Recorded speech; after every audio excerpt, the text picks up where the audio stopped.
Cosa combina Mirella questa mattina? Mirella ha fatto vedere prima un video bellissimo di questa figura femminile che è la donna, che nonostante malattie, nonostante impegni, nonostante problemi, riesce sempre a trovare spazio per riuscire a mandare dei messaggi positivi, messaggi di speranza, anche se con molta fatica, con uno sport anche molto faticoso, come avete visto. Provate voi a fare quello sport la prima volta, no, basta, per carità.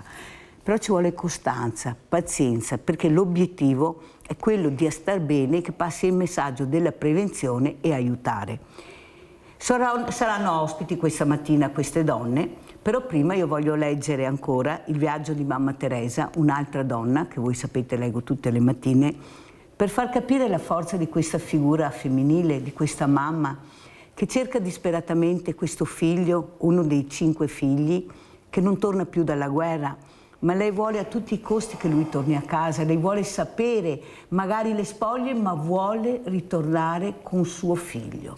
Anche se è morto, io lo troverò. Ed è il viaggio di mamma Teresa, un'altra figura femminile che si rimbocca le maniche e parte. E grazie a questa nipote che ha scritto questo libro, Silvia Pascale, noi riusciamo a capire, a ricordare queste donne che non sono neppure scritte nei libri di storia. Tanti uomini, pochissime donne, eppure anche loro hanno dato la vita per salvare i loro uomini, per salvare la patria. Ed è giusto ricordarle. E io le ricorderò questa mattina anche queste gradite ospiti, queste amiche veramente eccezionali, per far capire l'importanza della donna anche la prossima settimana, ma non che si tiri giù il sipario all'8 di marzo però. Il primo anno di guerra, per fortuna, Nadage rimase in Italia e io ero abbastanza tranquilla. Sapevo che stava bene, riuscivamo a vederci e speravo sempre che le mie sensazioni fossero sbagliate. Arrivò anche Natale del 1941 e mi disse che sarebbe venuto a trascorrere le feste a casa con la sua famiglia. Finalmente, dopo tanti mesi, avrei avuto la famiglia riunita, come quando non c'era la guerra. Vennero le 3 del pomeriggio di Natale, senza che si vedesse arrivare. Allora pensammo che, data la molta neve che c'era in terra, non avesse potuto venire. Pensai di preparare una borsetta con dentro un po' di roba da mangiare e di mandargliela per mio figlio Fabrizio, il più giovane. Mentre questi era in viaggio per Ferrara, arrivò una cartolina da Bari, dove c'era scritto «Saluti da tuo figlio Anadage e amico Nino». Mentre noi l'aspettavamo a casa, improvvisamente gli era arrivato l'ordine di partire per la Grecia. Come rimasi male. Intanto il figlio più giovane, giunto in caserma e non trovandolo, chiese dove fosse, eppure lui rimase male nel sentirsi dire che era partito per l'Albania e poi per la Grecia. Fabrizio non sapeva come fare per dirmelo, dato che sapeva le mie paure sui figli più grandi e che io non facevo altro che pensare male. Pensate che viaggio inizierà questa donna, questa mamma Teresa, come altre mamme, che noi ricorderemo, perché è giusto anche ricordare la nostra storia, la storia di queste donne. Allora, subito vi presento le graditissime ospiti. Abbiamo Milena Ballarin, Trifoglio Rosa Mestre, grazie Milena di essere qui. Grazie a voi. Con Chiara Meneghello, più Cristina Girotto, sempre del Trifoglio Rosa di Mestre, che poi incontreremo anche nella seconda parte, per capire cosa sta succedendo a questa figura femminile. La trasmissione si chiama Sveglia Veneti. Ecco, io direi che certi uomini dovrebbero svegliarsi, imparare da queste donne, da questa figura femminile, che nonostante queste gravi malattie, questi percorsi difficili, terribili, guardatele, sorriso, voglia di star bene, voglia di mangiare e bere, di divertirsi. E divertirsi come? Stando assieme, facendo squadra con lo sport. Allora, Milena Ballarin, cosa ci racconti? Questa mamma e di tante mamme che ancora oggi in questo momento... Sono mamma, chiaramente, ecco, stanno facendo quello che sta facendo, ma pensiamo 77 guerre ci sono nel mondo, no? Una, purtroppo 77. Sì. Prego Milena, raccontateci allora sto Trifoglio Rosa. Allora, il messaggio che noi vogliamo dare innanzitutto è un messaggio di ottimismo, soprattutto per le amiche, le compagne che magari in questo momento stanno attraversando quello che noi abbiamo attraversato qualche anno fa. Nel mio caso io sono stata operata, ho fatto la mastectomia totale 7 anni fa. Poi ho fatto le terapie, sono state lunghe perché dopo la protesi ha fatto infezione, quindi è stata rimossa, quindi tutta quanta una serie. Quando arriva quel momento, la diagnosi. È un momento abbastanza duro, difficile. Io ho avuto la famiglia che mi è stata vicino, però è una cosa che è difficile affrontare, non solo dal punto di vista della malattia, ma anche dal fatto che tu sai che il tuo corpo cambierà e cambierà per sempre. E oltretutto ti trovi di fronte a tutta una serie di scelte che in quel momento magari anche burocratiche non hai voglia di fare. Però dopo c'è il bello, perché dopo, secondo me, dalla malattia io ho tratto tanto, sono cambiata, perché probabilmente sono cambiata, sei stata più attaccata alla vita e a prendere quello che la vita di bello ti può dare. Io sono orgogliosa oggi di far parte del Trifoglio Rosa di Mestre. È un'associazione di donne operate al seno e usciamo tutti i sabati, facciamo 2 allenamenti alla settimana e il sabato usciamo per un'uscita goliardica a Venezia. Partiamo da San Giuliano e con il nostro Didalgoni arriviamo a Venezia, salutati, abbiamo visto prima, salutati dai turisti, salutati dalle barche, c'è tutto un clima di un certo tipo. La pagaiata, cioè è un modo di vivere, di stare insieme, non è solamente per noi, la pagaiata è anche una cura psicologica e anche riabilitativa, perché chiaramente questo sport non è nato a caso, è stato studiato da un medico, è stato verificato che di fatto aiuta a combattere il linfedema, che è il gonfiore che si crea nella mano quando vengono asportati i linfonodi. Sono cose che succedono. A me è successo dopo 6 anni, non ho mai sofferto, dopo 6 anni è venuto anche a me il linfedema, quindi è un po' una cosa che osta. Però non facciamo solo questo, perché di fatto si crea un gruppo in cui si condividono le cose belle, si condividono i momenti belli. Abbiamo un gruppo splendido di ragazze, chiamiamole ragazze, siamo tutte un pochettino. Certo che siamo ragazze, esatto, ci mancherebbe altro che ragazze. Che il nostro gruppo creativo che fa centinaia di cuscini come questo qua, che cerchiamo di far trovare nel letto, quando le nostre amiche che subiscono la stessa cosa che abbiamo passato noi, escono dalla sala operatoria e trovano questo cuscino che ha forma di cuore, è un cuscino che viene utilizzato per la postura, per aiutare la postura, ma non è solo questo, è un messaggio proprio silenzioso che noi vogliamo dare alle nostre amiche dicendo: guarda che in questo momento vedi il buio, però poi c'è la luce dopo e anzi puoi trovare una luce ancora migliore di quella che hai vissuto finora.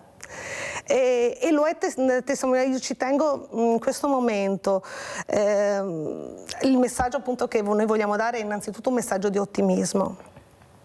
E è importante dire che nel nostro gruppo ci sono delle storie importanti, ci sono molte persone che hanno storie importanti dietro.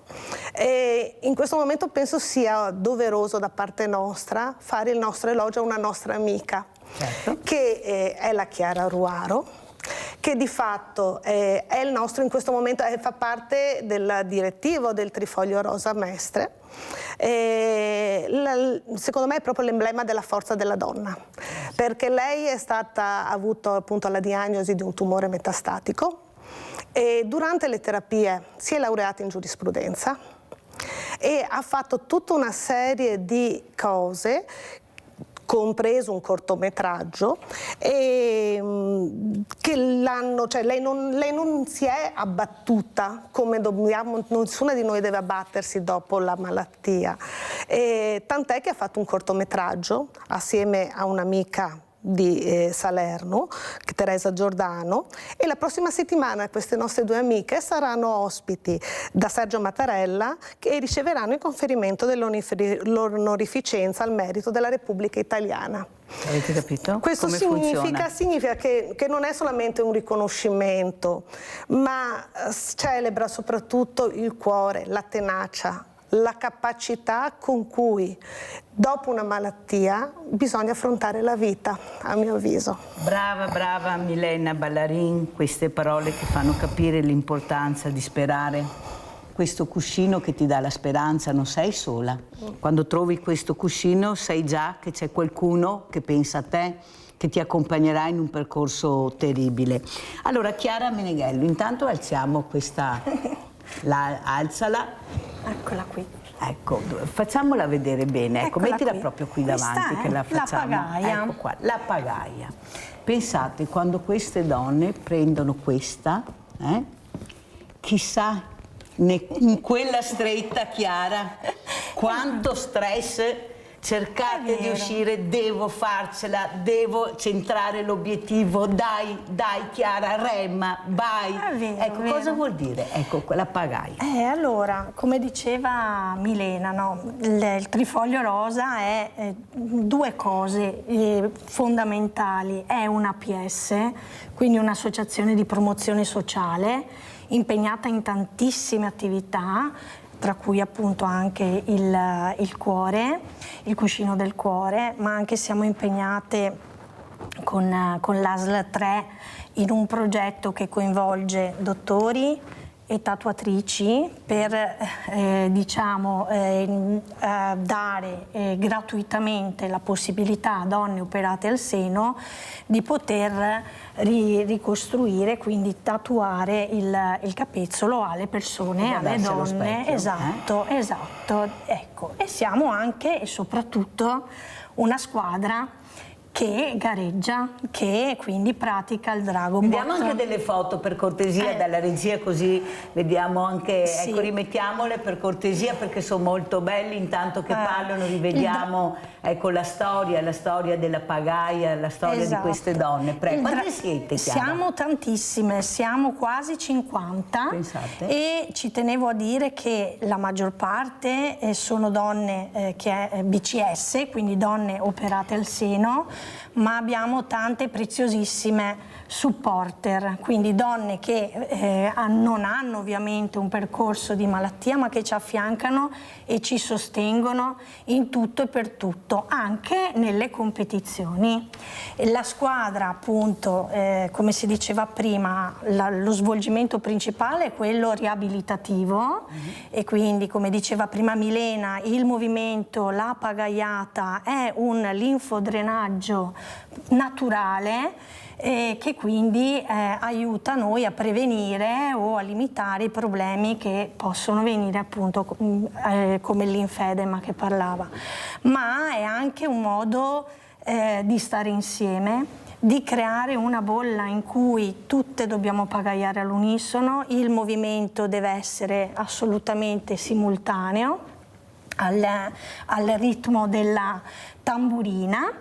E questo ovviamente è, oltre che un sostegno a livello fisico, anche a livello psicologico. Io dico sempre che quando sono in allenamento, quando facciamo una gara, quando usciamo nella nostra bellissima laguna di Venezia, perché abbiamo anche la fortuna di avere la sede proprio di fronte alla laguna e di fronte a Venezia, entriamo nella nostra bolla. È un momento che ci dedichiamo, è una coccola reciproca di sostegno e di aiuto reciproco.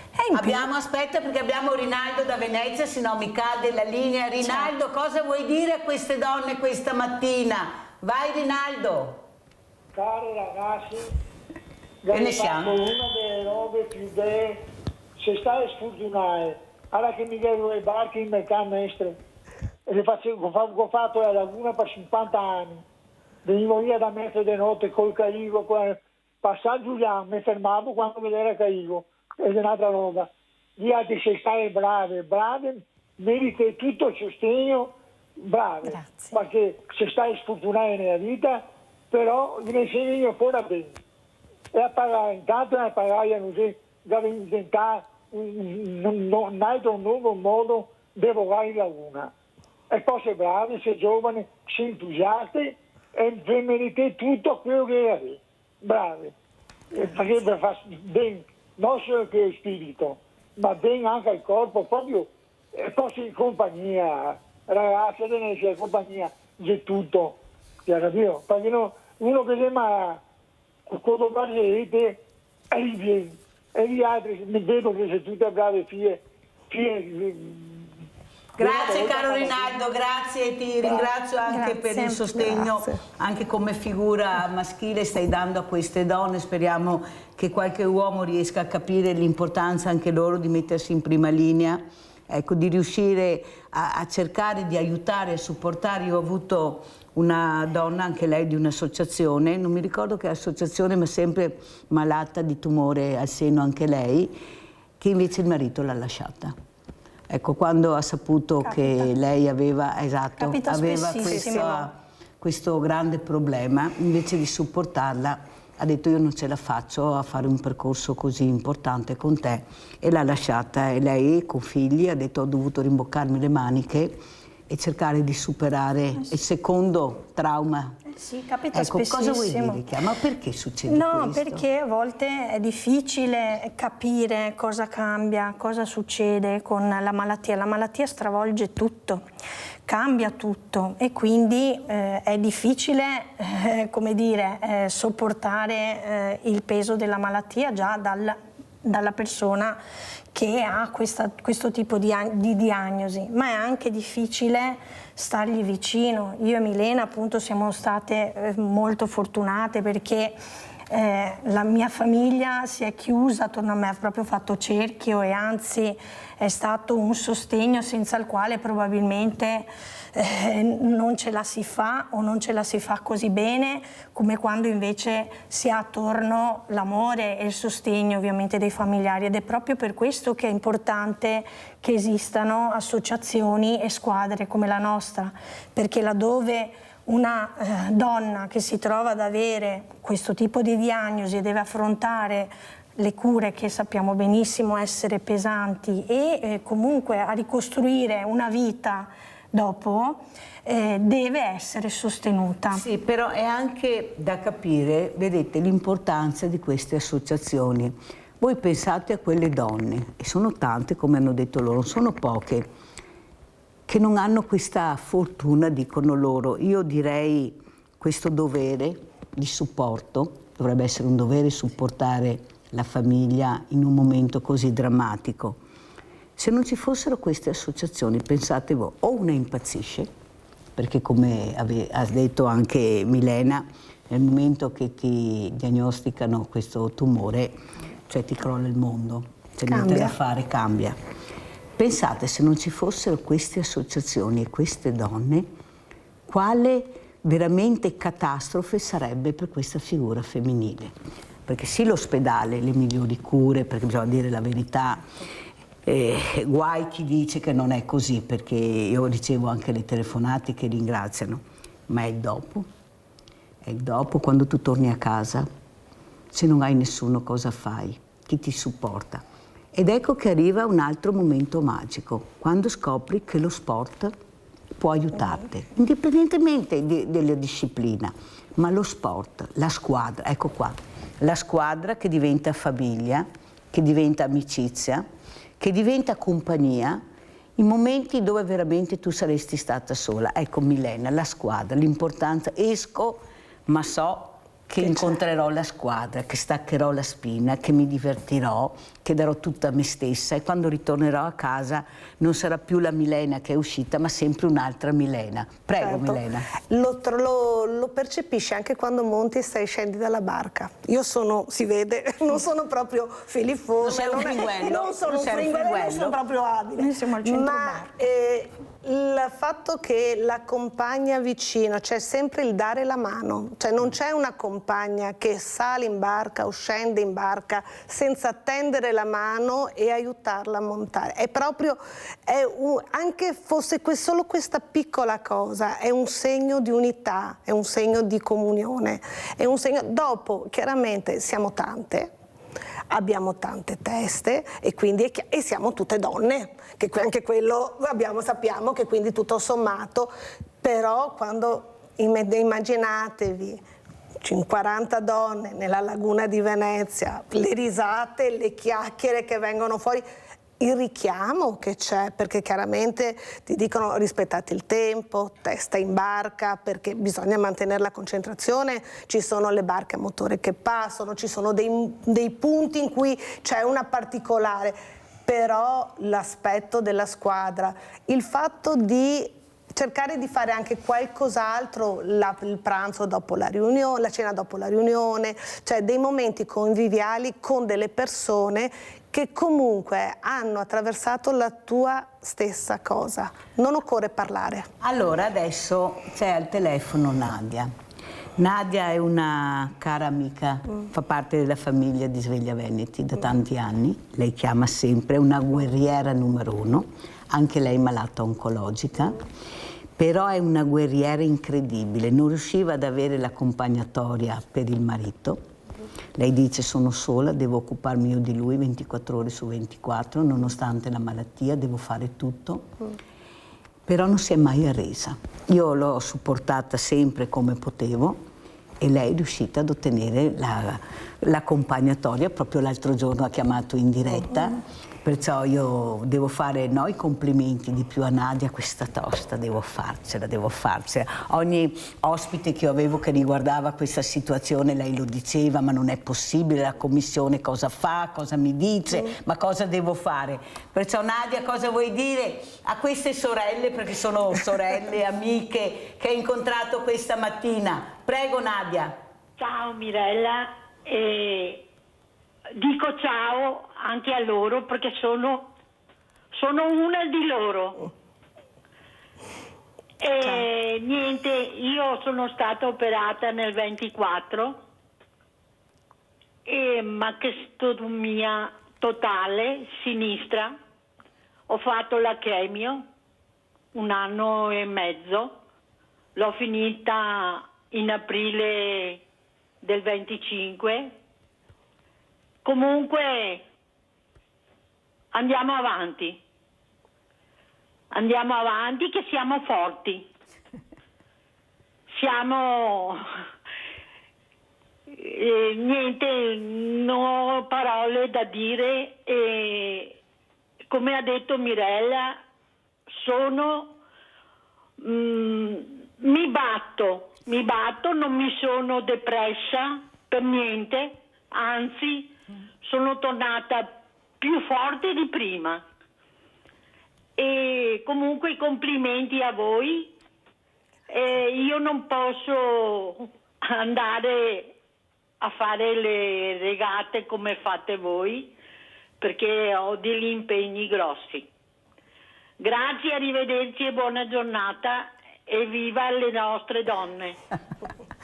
Nadia, mai dire mai. Chissà che non ci sia una sorpresa, visto che tu abiti lungo questo meraviglioso fiume Sile. Non si sa mai, Nadia, nella vita sai, mai dire mai. Nonostante i problemi che io so che tu hai, vedrai che forse una sorpresa potrebbe arrivare, perché nella vita non c'è mai un mai, c'è un dopo, un futuro e non si sa cosa ci presenterà e cosa ci aiuterà. Io però chiederei una cosa a queste donne, questo cuscino, se voi avete piacere, perché lei se lo merita tutto. Perché io so cosa vuol dire per lei questo cuscino, come sapevo quel calendario che è arrivato anche per lei, che ricorda questa malattia, questi percorsi, queste sfilate però di donne che anche là sono riuscite a centrare l'obiettivo. Io sono anche questa, non sono solo la malata oncologica, io sono questa donna che vive, che vuole vivere la quotidianità e perché no anche la bellezza, perché io mi sento bella, sono bella, noi siamo tutte belle.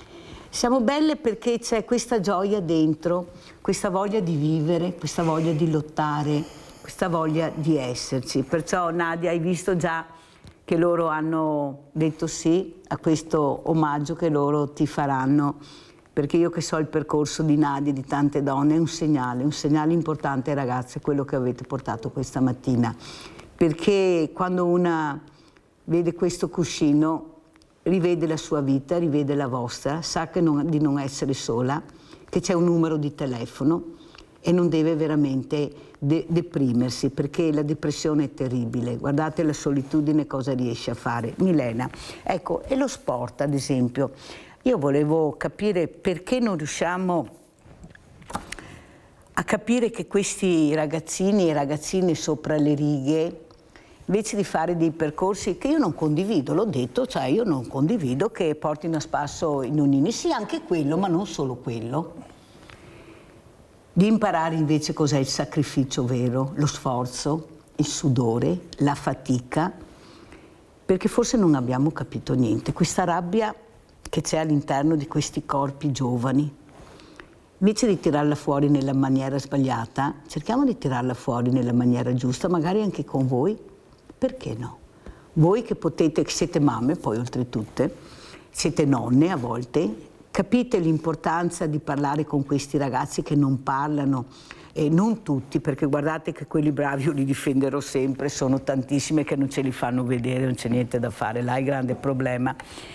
Però accompagnare anche questi ragazzi, dare un'opportunità del cambiamento della vita. Andiamo a sentire cosa dice anche questo parroco proprio per quanto riguarda i bulli violenti. Andiamo a sentire parroco, bulli violenti, e poi sentiamo queste nostre ragazze come commenteranno.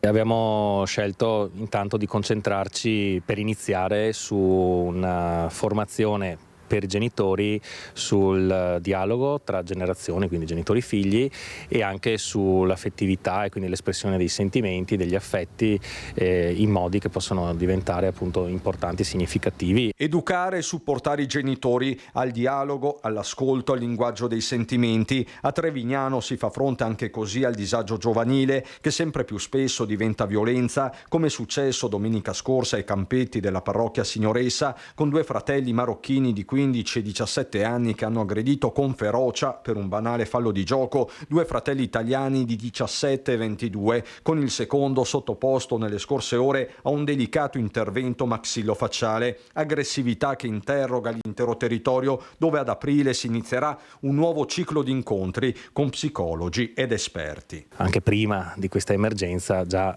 in questo comune c'era questa attenzione, insomma, in un dialogo appunto aperto, come già dicevo, con le istituzioni varie che operano insomma a livello giovanile. Il lavoro è tantissimo, però non si vede, non si fa con clamore, ma sempre nel silenzio e nella fedeltà quotidiana. Poi purtroppo sì, i fatti di cronaca come questi insomma accendono i riflettori e si concentra sul fatto, senza poi riconoscere tutto il bene che c'è e che fa silenzio di solito. Lo stesso Don Daniele sta seguendo da vicino la mamma dei ragazzi aggrediti, con i carabinieri che proseguono le indagini. Il parroco non esclude una soluzione di comunità. Ipotizzo e penso che appunto nel momento in cui, in accordo con i carabinieri, in accordo anche poi con tutte le persone che in questi giorni si sono attivate insomma per accompagnare e seguire la vicenda, si possa prevedere un incontro anche con i ragazzi coinvolti, una soluzione di ricomposizione di quelle che sono le relazioni ferite o strappate o incrinate, insomma.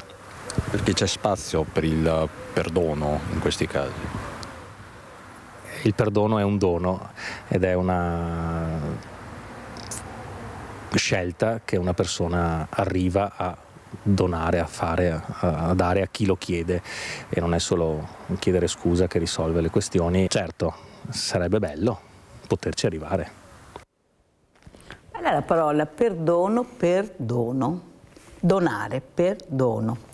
Allora, Milena, io non sono convinta di quello che dice il Don, nel senso lo facciamo in silenzio. Questi ragazzi non vogliono il silenzio. Vogliono il rumore, lo dicono, lo fanno, lo gridano. Allora, perché non cercare proprio di mettere assieme i genitori e i figli? Tuo figlio ha sbagliato, perfetto, adesso assieme a lui farai un percorso educativo, assieme a lui. E perché no anche con la pagaia? Uno da una parte, uno dall'altra, con la tamburina che batte il ritmo, e voi che supportate questa coppia, papà, figlio, mamma, figlia o viceversa. Sarebbe bello.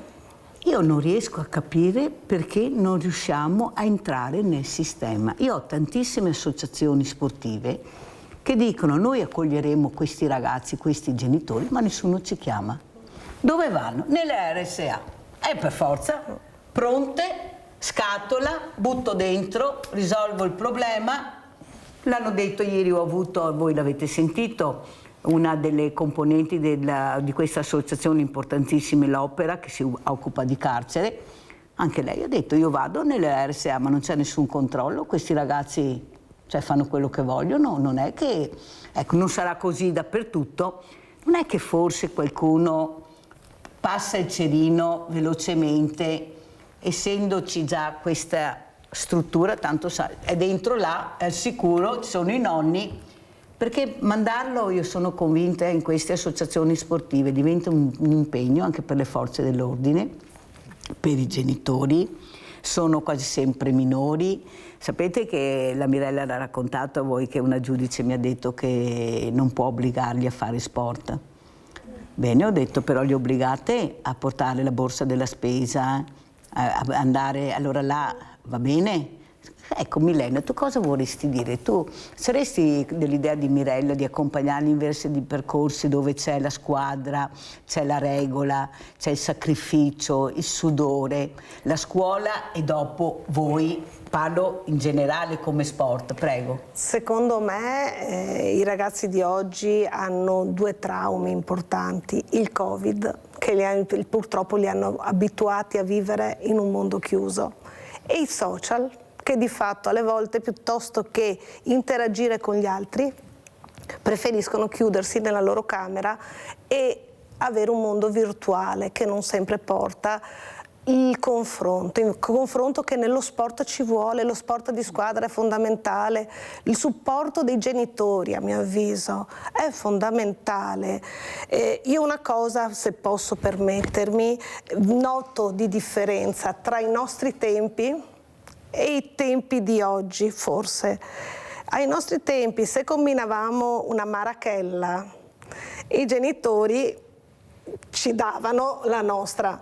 Adesso, se arrivavi a casa con la nota, il genitore riprendeva il figlio. Non l'insegnante. No, esatto. Adesso molto spesso i figli sono spareggiati, quindi manca un po', secondo me, la catena educativa e il collante tra famiglie e scuola. I genitori devono essere alleati dei professori, non alleati, perché è più facile, io dico, l'ho sempre detto anche ai miei figli e a casa abbiamo sempre fatto, è più facile dire sì che dire no. Per un genitore. Però Chiara, è vero quello che dice Milena, ma è anche vero che nel momento che io vedo questo non è più il momento di una volta che vivevamo noi, è un altro momento. Noi non possiamo continuare a guardare, noi eravamo così, facevamo. Noi dobbiamo guardare quello che adesso siamo. Chi sono i genitori di adesso? Come combattere questo bullismo, cyberbullismo e tutto quello che ci va dietro? Ma è mai possibile che, lo dico sempre, cosa saranno? 200, mettiamo 200 ragazzini che tanto sono sempre gli stessi, nome e cognome, sanno tutto quasi sempre. Riescono a tenere in pugno forze dell'ordine, sindaci, comunità, non hanno paura di niente, di nessuno. Io vi racconto ieri, sotto la loggia di Cavalieri, stavo andando in centro, passo sotto la loggia, ci sono 3 ragazzini seduti sulla muretta con le biciclette buttate per terra in mezzo alla loggia, costruivano il passaggio. La gente passava, deviava, andava, scendeva, faceva dall'altra parte perché non si passava. No, questa proprio anche no. Allora sono andata vicino, ho detto: ragazzi, mettete a posto le biciclette, tanto non possono neanche stare qua dentro. E poi non vanno messi in quella maniera, buttate in quella maniera. 10 anni, 11 anni, mi hanno sfidato, mi guardavano come a dire: ma che cavolo vuoi? Allora mi sono più avvicinata, gli ho detto: sì, fra 3 secondi non ci sono le biciclette da un'altra parte, io ti becco, ti prendo, poi chiamiamo la mamma o il papà, io chiamo i vigili, 3 secondi spario le biciclette. Ma proprio tu per te, non sono stata. Cioè, capite che a 10-11 anni ti sfidano. Allora io ho pensato che non posso prendermela con loro, come si diceva prima. Se questo bambino fa questo, vuol dire che a casa c'è questo comportamento. vuol dire che lui sfida la mamma e il papà, perché come dicevi tu una volta non si sarebbe pensato, però io questo ho davanti, allora devo lasciar perdere e non intimischiare, sai noi come facciamo? Girati dall'altra parte, mi non vo combatta, no, sono problemi di tutti perché la comunità, questo bambino, perché a 10 anni cosa lo chiamo? Ma cosa lo chiamo a 10 anni? Che mi sfida? Ma siamo fuori tutti? Però io ho visto la gente non si fermava, la gente tornava indietro e faceva il giro largo, ma è mai possibile che continuiamo così? Chi è in linea? Pronto? Pronto, signora Mirella? Lino da Mantova, non avevo sentito. Sì, no, grazie. Vai Lino. Ogni giorno perché è troppo interessante. Intanto voglio fare i complimenti a questa signora che ha parlato. Grazie lei Lino. ha detto tutto e anche a lei, signora Mirella, che ha aggiunto altre parole. Però secondo me i giovani, sì, la tecnologia non va mica bene perché rovina se continuano queste cose, fa niente. Però manca l'ora di religione nelle scuole. È inutile che guardano musulmani o non musulmani, devono insegnare il Vangelo. E quando ero giovane io veniva sempre tutte le settimane un'ora il sacerdote, adesso è stato cancellato. Questi bisogna abituarli anche a questo. E meno tecnologie e amarsi gli uni gli altri. Ho sentito l'esempio suo delle biciclette che l'ha guardata male, è incredibile, vede? E i genitori devono mettere la sua parte, perché la piantina finché è piccola si addomestica, dopo no, peggio ancora. Non voglio aggiungere altro, io dico la mia idea e vi ringrazio molto. A tutti voi. Grazie a te Carolino, grazie. Il problema è che io mi sono accorta proprio ieri, la gente comincia a girarsi da un'altra parte, non vuole affrontare il problema. E sì che ne passava gente, non è che fossi sola. Però c'è questo Minovo combatta che continua a esserci e loro guardano, perché loro stavano osservando, erano seduti sulla muretta, vedevano le biciclette che davano fastidio, che la gente non passava. Capisci? La sfida che l'hanno fatto apposta, a mio avviso, che tu non puoi buttare le biciclette così e pensare che tutto va, vuol dire che tu vuoi fare qualcosa. Allora cosa posso fare a 10-11 anni? Magari se non ho il coltello, magari uso la bicicletta, no? La butto così e vediamo se qualcuno mi dice qualcosa. E si è arrivata la Mirella che ha detto qualcosa, fortunatamente dico io ogni tanto che passo e che vedo. Allora adesso a questo punto noi andiamo in pubblicità e facciamo entrare altre due ospiti. Ringraziamo Milena Ballarin e Chiara Meneghello di essere state con noi, ma saranno qua. Grazie a voi. E grazie e andiamo con gli altri ospiti e adesso la pubblicità.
L'11ª edizione dell'Ottobre Rosa e l'8ª del Vaporetto Rosa.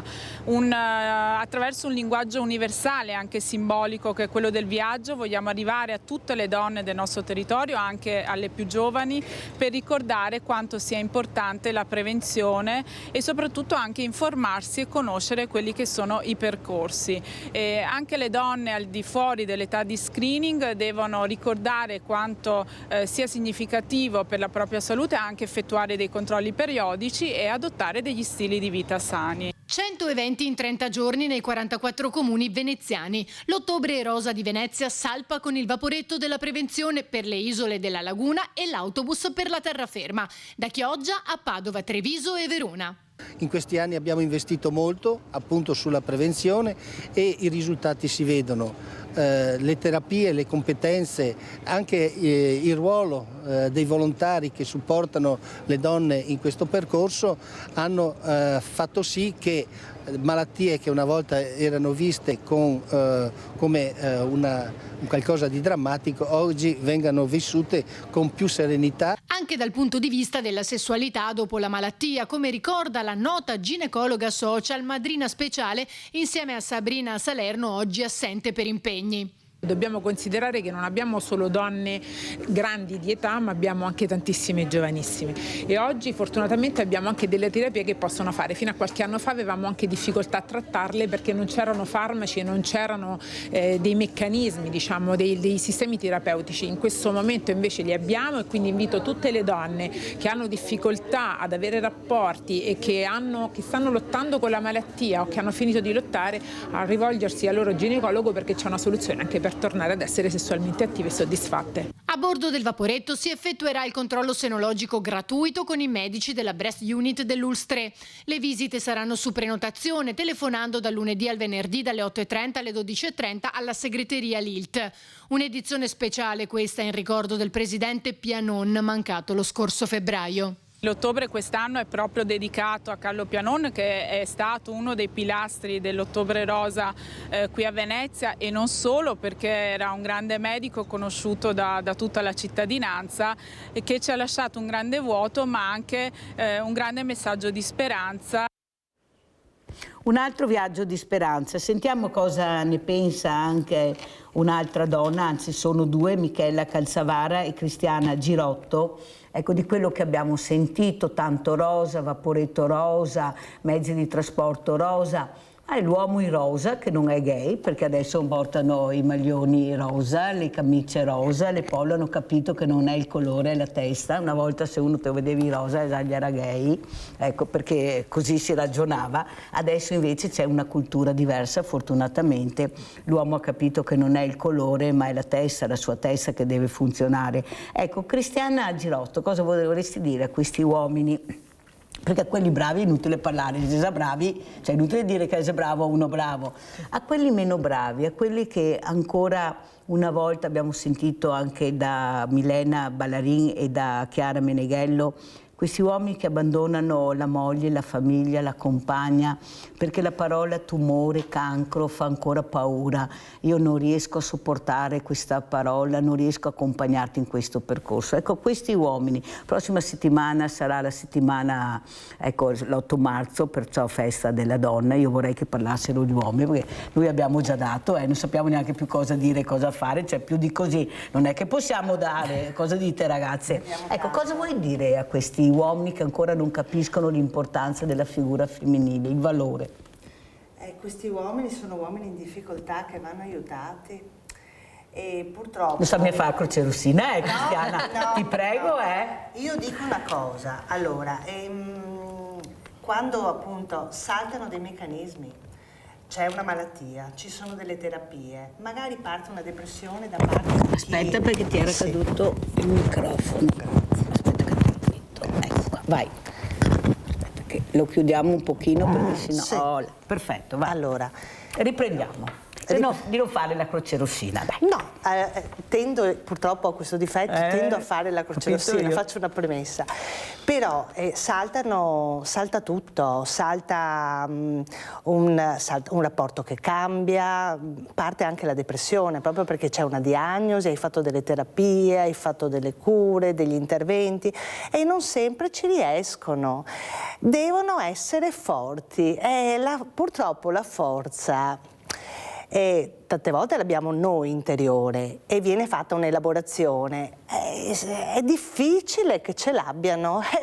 Allora c'è quello che riesce ad averla e supera, e ce ne sono tantissimi che di fronte a queste situazioni non ce la fanno. Ferma, Cristiana, però io aggiungo, però puoi farti aiutare se non hai la forza, ci sono dei centri, noi ci facciamo aiutare, andiamo, ma non sempre portiamo anche loro a volte perché da soli non arrivano. Allora, quando sai che tua moglie, la tua compagna ha questo male terribile e tu sai che non sei capace di affrontare, fatti aiutare, perché per lei è un colpo mortale. Cosa ne pensi?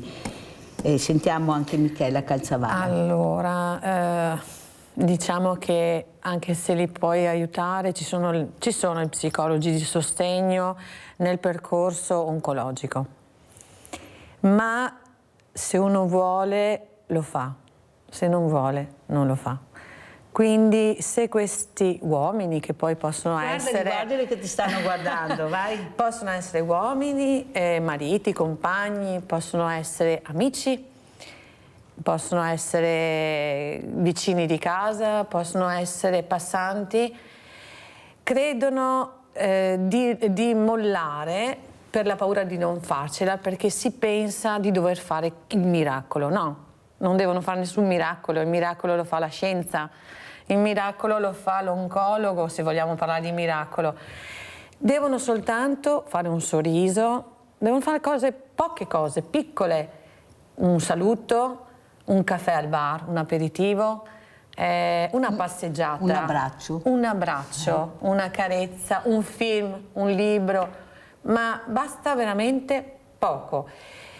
La spesa, stendere la biancheria, hai bisogno di un passaggio, hai bisogno che ti vada a pagare una bolletta, anche se ormai si paga tutto online, però comunque quel fatto di dire ci sono per te. Bravissimo. Che non è che devono fare chissà che cosa, nessuno chiede niente a nessuno, perché tanto il fare qualcosa di difficile ci siamo noi.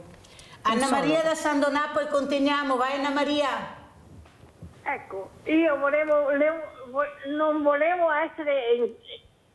non volevo parlare a riguardo alle donne. Volevo parlare a riguardo ai ragazzi. Vai. Ma come si fa a imparare a come dobbiamo comportarci dentro e fuori, che a casa ci svegliamo, troviamo tutto pronto e quando ritorniamo troviamo la tavola imbandita come l'ho preparata, nessuno la prepara e io devo ricordarmi dove fare per preparare il pranzo. Ma allora, come si fa a insegnare a sti ragazzi? Non te che fai il pranzo? È tanto semplice, si fa qui a casa. Quello è il problema, scusa. Ma perché devi fare tu il pranzo, la tavola imbandita? Quando tornano, se lo fanno semplicemente, imparano, tu puoi insegnargli a farlo, ma non farglielo, perché se iniziamo continuamente così, vedi che lo dici anche tu, tavola imbandita, tutto pronto, mattino, colazione, pranzo, a parte che il pranzo non so quando chi lo fa, ormai il pranzo non esiste, non so, fra poco non esiste neanche la cena. Grazie Anna Maria, ma cominciamo a svegliarci anche. Ecco, quello che è importante, ecco, il piccolo gesto, non è che si chiede la luna, però quel piccolo gesto mi fa capire che tu ci sei, anche se non mi parli, anche se non hai il coraggio di affrontare, ma hai capito, prego, esatto, vai. Anche se non sei lì, che mi porti a fare le chemio o mi porti dal fisioterapista, lì uno se ce la fa si va anche da solo. Infatti io tutte le chemio sono andata da solo, non volevo nessuno, avevo bisogno del mio spazio, però quando ero a casa, anche se ero in divano morta, proprio non riuscivo ad alzarmi, il fatto di vedere il marito che è fuori che taglia l'erba, il marito che stende la biancheria, la figlia che mi porta un libro da leggere, mamma dai leggi, l'altra figlia che mi dice mamma possibile che sei sempre stanca, ma alzati un po', cioè anche questo vuol dire esserci. Loro non mi infondevano la chemio, c'erano i professionisti che lo facevano, quindi non si chiede niente ma non è di che più. Forse Anna Maria tu hai seminato bene, cioè il rispetto per questa donna che è mia moglie, che è mia mamma, che è la mia compagna, che tu sei riuscita a dare, perché guarda che io sono convinta che tu hai seminato, non a caso ricevi, come ha detto anche la nostra Cristiana, questo aiuto, perché tu hai dato, tu hai seminato e loro si sentono, vedono questa donna in difficoltà ed ecco qua che arriva il piccolo gesto che per loro magari non è niente, ma che per te è tanto, perché sai che ci sono, sai che mamma cos'hai, sei stanca, ma non perché vuole dirti che sei stanca, ma per farti alzare, per farti reagire. Pensate, ecco, queste parole anche forti, dure, però guardate nell'angolazione giusta, che diventano uno sprone. Dai mamma, alzati, abbiamo bisogno di te. Non te lo dico, ma ti dico alzati mamma, perché vederti alzata per me è una vittoria. Assolutamente sì. Allora, il seminario, io credo che tutte seminano. Credo che non c'è. Sai. Ma allora, non c'è la bacchetta magica, non c'è la regola, non ci devono essere regole. Ci deve essere un colpo di culo, sì, tanto, in tutto, assolutamente. Diciamo che tu dici che io ho seminato. Allora, se ho seminato bene a casa, avrei dovuto seminare bene anche in società, fuori, mentre fuori non ho trovato quello che ho trovato a casa. Perché seminavi solo a casa, non seminavi fuori. No, quando non hai seminato, è così. no, e quando hai seminato fuori è arrivato questo? Sì, ma il fuori intendo anche al lavoro, perché c'è un altro grosso scoglio, il lavoro. Sì.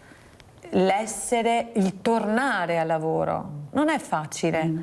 Non è facile perché non trovi sempre quelle persone, ti possono accusare che vuoi essere compatita. Oppure un'altra cosa che ti senti dire ma ti vedo bene, ma dai che è passato tutto, che cavolo. Piano, tu non sai a casa, non sai quando vado fuori da qua la maschera che mi posso togliere o che non ho i dolori, che non ti dico, oppure questa notte sono proprio stanca, ma cos'è che hai oggi che sei così? Cioè, è difficile tutti i giorni affrontare questo.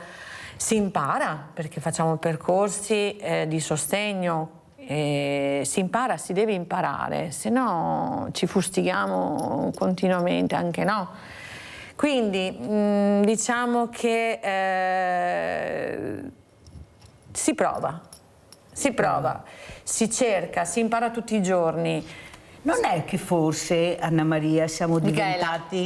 Michela, scusa, non è che forse, Michela, siamo diventati un po' chiusi anche noi? Cioè, una volta c'era più consapevolezza dell'aiuto, c'erano i cortili, c'era la vicina, adesso non sai neanche chi c'è di fronte. C'era anche no, assolutamente, c'era anche una volta l'indifferenza e c'era anche una volta l'aiuto. Cioè, non è cambiato assolutamente niente. No.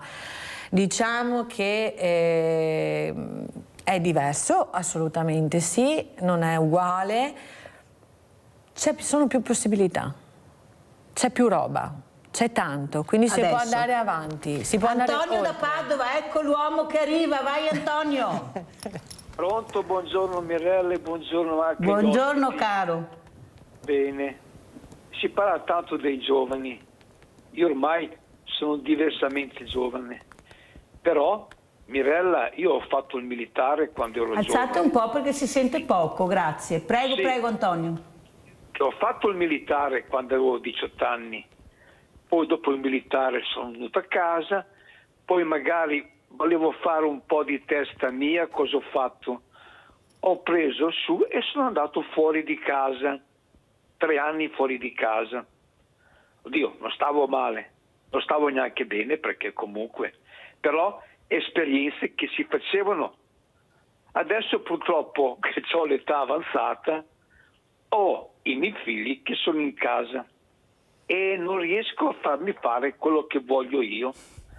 Ma io ho detto, ma se volete fare quello che vi pare, fate come ho fatto io, andate fuori di casa. No, niente da fare. Cerco, allora dico io, ma la pappa cotta è buona per tutti, la pappa cotta. Ma Mirella, è un periodo strano questo qua, perché non è che dicono prodotti che ti danno attività, adesso ti vendono divani. Se tu accendi la televisione ci sono i divani, scadenza a fine mese, Dio santo, se non sai cosa fare ti compri un divano. Ecco, a me quello che mi fa rabbia è questa pubblicità del cavolo. Ti vendono macchine e divani, ma attrezzature per lavorare, cose così, posti di lavoro, ti dicono niente. Cioè, è una cosa strana, un mondo strano questo qua, non riesco a capire ancora. Poi magari facciamo le Olimpiadi, certo facciamo le Olimpiadi, ma non è che io vado alle Olimpiadi, ma alle Olimpiadi chi può andare? Ma quei 4-5 persone che vanno alle Olimpiadi non mi rappresentano, perché io penso al divano, Mirella, perché mi compro il divano piuttosto. Buongiorno e grazie. Ciao caro Antonio, mi hai fatto sorridere, ecco, riesci a far staccare la spina. Antonio è sempre intrigante quando parla, queste battutine, questa ironia che fa veramente piacere. Il divano, hai ragione, tanti divani. Io quel papà che ha telefonato, che ve l'ho detto, che ha detto mio figlio ha sbagliato a scuola, ha fatto uno sbaglio anche importante, però io non posso vederlo a casa sul divano. Giusto. Cioè mio figlio dovrebbe andare di più a scuola ancora, certo. Non che lo vedo sul divano a non far niente. Un papà che ha chiamato in diretta e io l'ho detto a chi di dovere e non hanno risposte. A più scuola, diceva questo papà, cosa faccio? Me lo vedo là che non fa niente e questa è la punizione? Ecco, cosa vorresti dire in base a quello che hai sentito, Michela, sia da Antonio ma anche da questo papà che ha telefonato, la forza di questo papà separato, la moglie, vedovo, la mamma è morta, perciò trauma a questo ragazzo perché questo comportamento, lui dice, è venuto dopo questa tragedia che è successa nella mia casa, erano molto uniti. Ecco, questo ascolto che non c'è da parte di questa scuola e di questo ragazzo, perché questo gesto è un gesto di ribellione grave, di sfida. Aiutato. Ecco, cosa vuoi dire, Michela? Poi sentiamo anche Cristiana. Allora, innanzitutto di farsi aiutare, sicuramente ci saranno delle associazioni o dei gruppi per il ragazzo, ma anche per il padre, e quindi di trovare, c'è nel territorio, sicuramente c'è. Lui si è preso l'avvocato. Allora, l'avvocato sì, va bene per certe cose, per quanto riguarda appunto, adesso io non so il ragazzo per che motivo sia a casa. Perché ha fatto una cosa grave all'interno della scuola. Della scuola, lì, esatto. La sospensione innanzitutto appunto, come hai detto tu, sicuramente è stato, il gesto è stato un voglio esserci, ci sono, vedetemi, come i ragazzi che raccontavi prima della bici, loro volevano che qualcuno li vedesse. Ma l'abbiamo fatto anche noi. Esatto. Quando vuoi farti vedere, fai un gesto che dà fastidio agli altri. Quindi punirlo, ok, allora papà trova qualcosa da fargli. Se le istituzioni hanno queste regole, ma ce le hanno sempre avute, non è una regola che c'è da adesso. La sospensione per chi era uno scalmanato c'è sempre stato. Cosa che però diversa, avevano modo di sfogarsi fuori, per i campi. Adesso ci sono tanti vincoli, troppe limitazioni, troppo, le chiamano tutele, ma fino a un certo punto. Se io faccio lavorare mio figlio nella mia società, se ho una società e sono nell'edilizia, faccio un esempio, e voglio che mio figlio di 16 anni venga nel cantiere a lavorare, no, non si può, perché ci sono vincoli, mentre una volta con il trattore per i campi, il figlio andava ad aiutare, era forza lavoro, si sentiva parte, anche se brontolava, ma era parte di qualcosa. Adesso troppa tutela, troppi vincoli non permettono al ragazzo di dar sfogo alla propria energia, perché a 16 anni hanno gli ormoni, ragazzi, che hanno bisogno di dar sfogo. Anche andare via in motorino, andare via in 2 in bicicletta, quante ne abbiamo fatte noi? Non hanno modo di sfogarsi, perché non questo, non quello, non si fa così, non si fa colà, quindi è meglio che stiano fermi sul divano, provano le emozioni virtuali, dove non provano la sensazione dell'errore, non provano la difficoltà di aver creato problemi a qualcuno. Se una volta per creavi problemi a qualcuno ti arriva uno scopelotto, di conseguenza sentivi il danno che tu avevi fatto fisicamente. Non sto dicendo che la violenza aiuta e corregge, però ne pagavi le conseguenze, quindi avevo la percezione di quello che è cosa hai provocato. Adesso non c'è. Forse qui mi rivolgo a Cristiana. Sì, mio figlio è a casa, lo vedo, ma tu non sai cosa sta facendo quel cellulare. Tu non sai, perché non sai adoperare quel cellulare come lo sa adoperare lui. Non sei in grado di gestire quello che lui fa. Tu vedi che è là e pensi che la casa sia protezione. Come dice Antonio, il divano è là sul divano, tranquillo e beato, ma tu non sai quanto subdolo è quell'arma che lui ha in mano. Cosa porta quest'arma? Dove lo porta? Dove naviga mio figlio? È là il grande problema, che noi non riusciamo a gestirlo. Noi a 4 anni diamo già questi aggeggi infernali per giocare. Non si potrebbe. A 4 anni loro sanno già giocare. E quando arrivano a 14, a 15, ragazzi, è dura, Voi non avete idea cosa c'è dentro quell'inferno di bomba atomica che abbiamo, che è il cellulare. Allora abbiamo i diversamente giovani, che io devo fare anche oggi lezioni di sicurezza, perché non sanno adoperarlo. Ecco, non sanno cosa sono le app. Hai le app? Cosa sei, Mirella? Le app? No, guarda che... Cioè, non sanno. Devono fare lo SPID, la carta di credito. Tutto. Non sanno, non li hanno accompagnati in un percorso. Sì, loro invece stanno volando con questi mezzi e stanno facendo, non tutti, ma molti, del male a se stessi, alla famiglia e alla comunità. L'intelligenza artificiale è drammatica se non mettiamo la parola etica vicino. La devono usare chi sa usarla, sempre come diceva Papa Francesco, che voleva sapere, era intrigato perché aveva paura di questa cosa. Bisogna mettere l'etica, mettere dei paletti, se no si fanno il fidanzatino, la fidanzatina con l'intelligenza artificiale, vanno a scuola con i compiti fatti con l'intelligenza artificiale. Io ho avuto ieri proprio Morena Martini, che adesso è anche consigliere alle politiche giovanili in regione, insegnante da 30 anni, che lei ha detto: io non davo più compiti a casa perché arrivavano tutti fatti con l'intelligenza artificiale. Mamma mia. Io non davo più compiti a casa. Capite che loro non hanno barriere, loro riescono ad arrivare a farsi male e poi fanno del male a tutta la società. Cristiana? Beh, allora, il genitore comunque può fare tante cose, nel senso che innanzitutto ci sono dei sistemi di parental control e quindi tu puoi vedere dove va, quanto ha navigato, addirittura puoi anche controllare i tempi, se il problema è il cellulare, ed è un problema il cellulare perché crea stress, nel senso iperattività, ecco, e questo volendo puoi controllare. Quello che il genitore deve fare per me è, innanzitutto, è un esempio il genitore. Quindi in come si comporta nelle sue relazioni, nel lavoro, nella vita, da quando sono piccoli, perché noi seminiamo e i figli sono come le piantine, no? vanno coltivati piano piano e noi siamo un esempio. Quando vedi che il figlio, e soprattutto qua il Covid non ci ha aiutato, perché abbiamo vissuto un lungo periodo di isolamento e loro l'hanno avvertito. Allora c'è chi è stato più fortunato, è riuscito comunque a mantenere dei rapporti, a crearsene in altri, è cresciuto con degli altri gruppi, è riuscito a finire la scuola ed è andato avanti. Qualcun altro è rimasto indietro ed ha subito un trauma. Allora, il genitore ha un compito, ha il compito che, per quanto ci possa essere stato un momento di difficoltà, deve cercare di comunque supportarlo, perché sei un esempio, però non puoi permettere, io ad esempio è una cosa che non sono d'accordo, non puoi stare sul divano o rinchiuso in una camera a giocare. Gli dici: cosa stai facendo? Gioco. Sì, con chi? Con qualcuno. Sì, ma sei sempre in una camera, devi crearti degli spazi.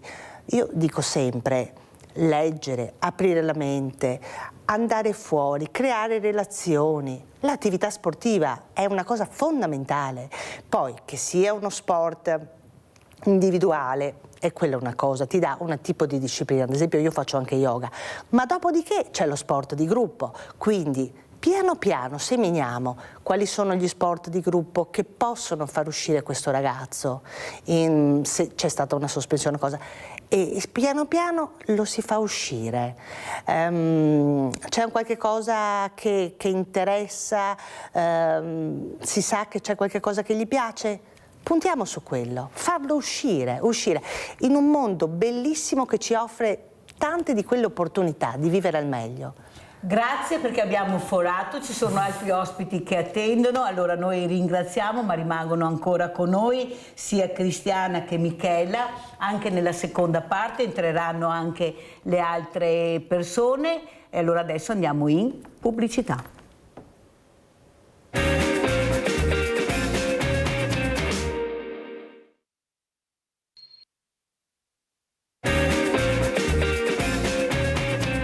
Presento altri graditi ospiti, abbiamo in presenza Marco Scolesi, Associazione Oltre l'Indifferenza, ma non solo. Buongiorno. Buongiorno Marco, vediamo se è collegata anche l'altra, eccola qua, e salutiamo Luana Zanella, capogruppo Camera dei Deputati, Alleanza Verdi e Sinistra.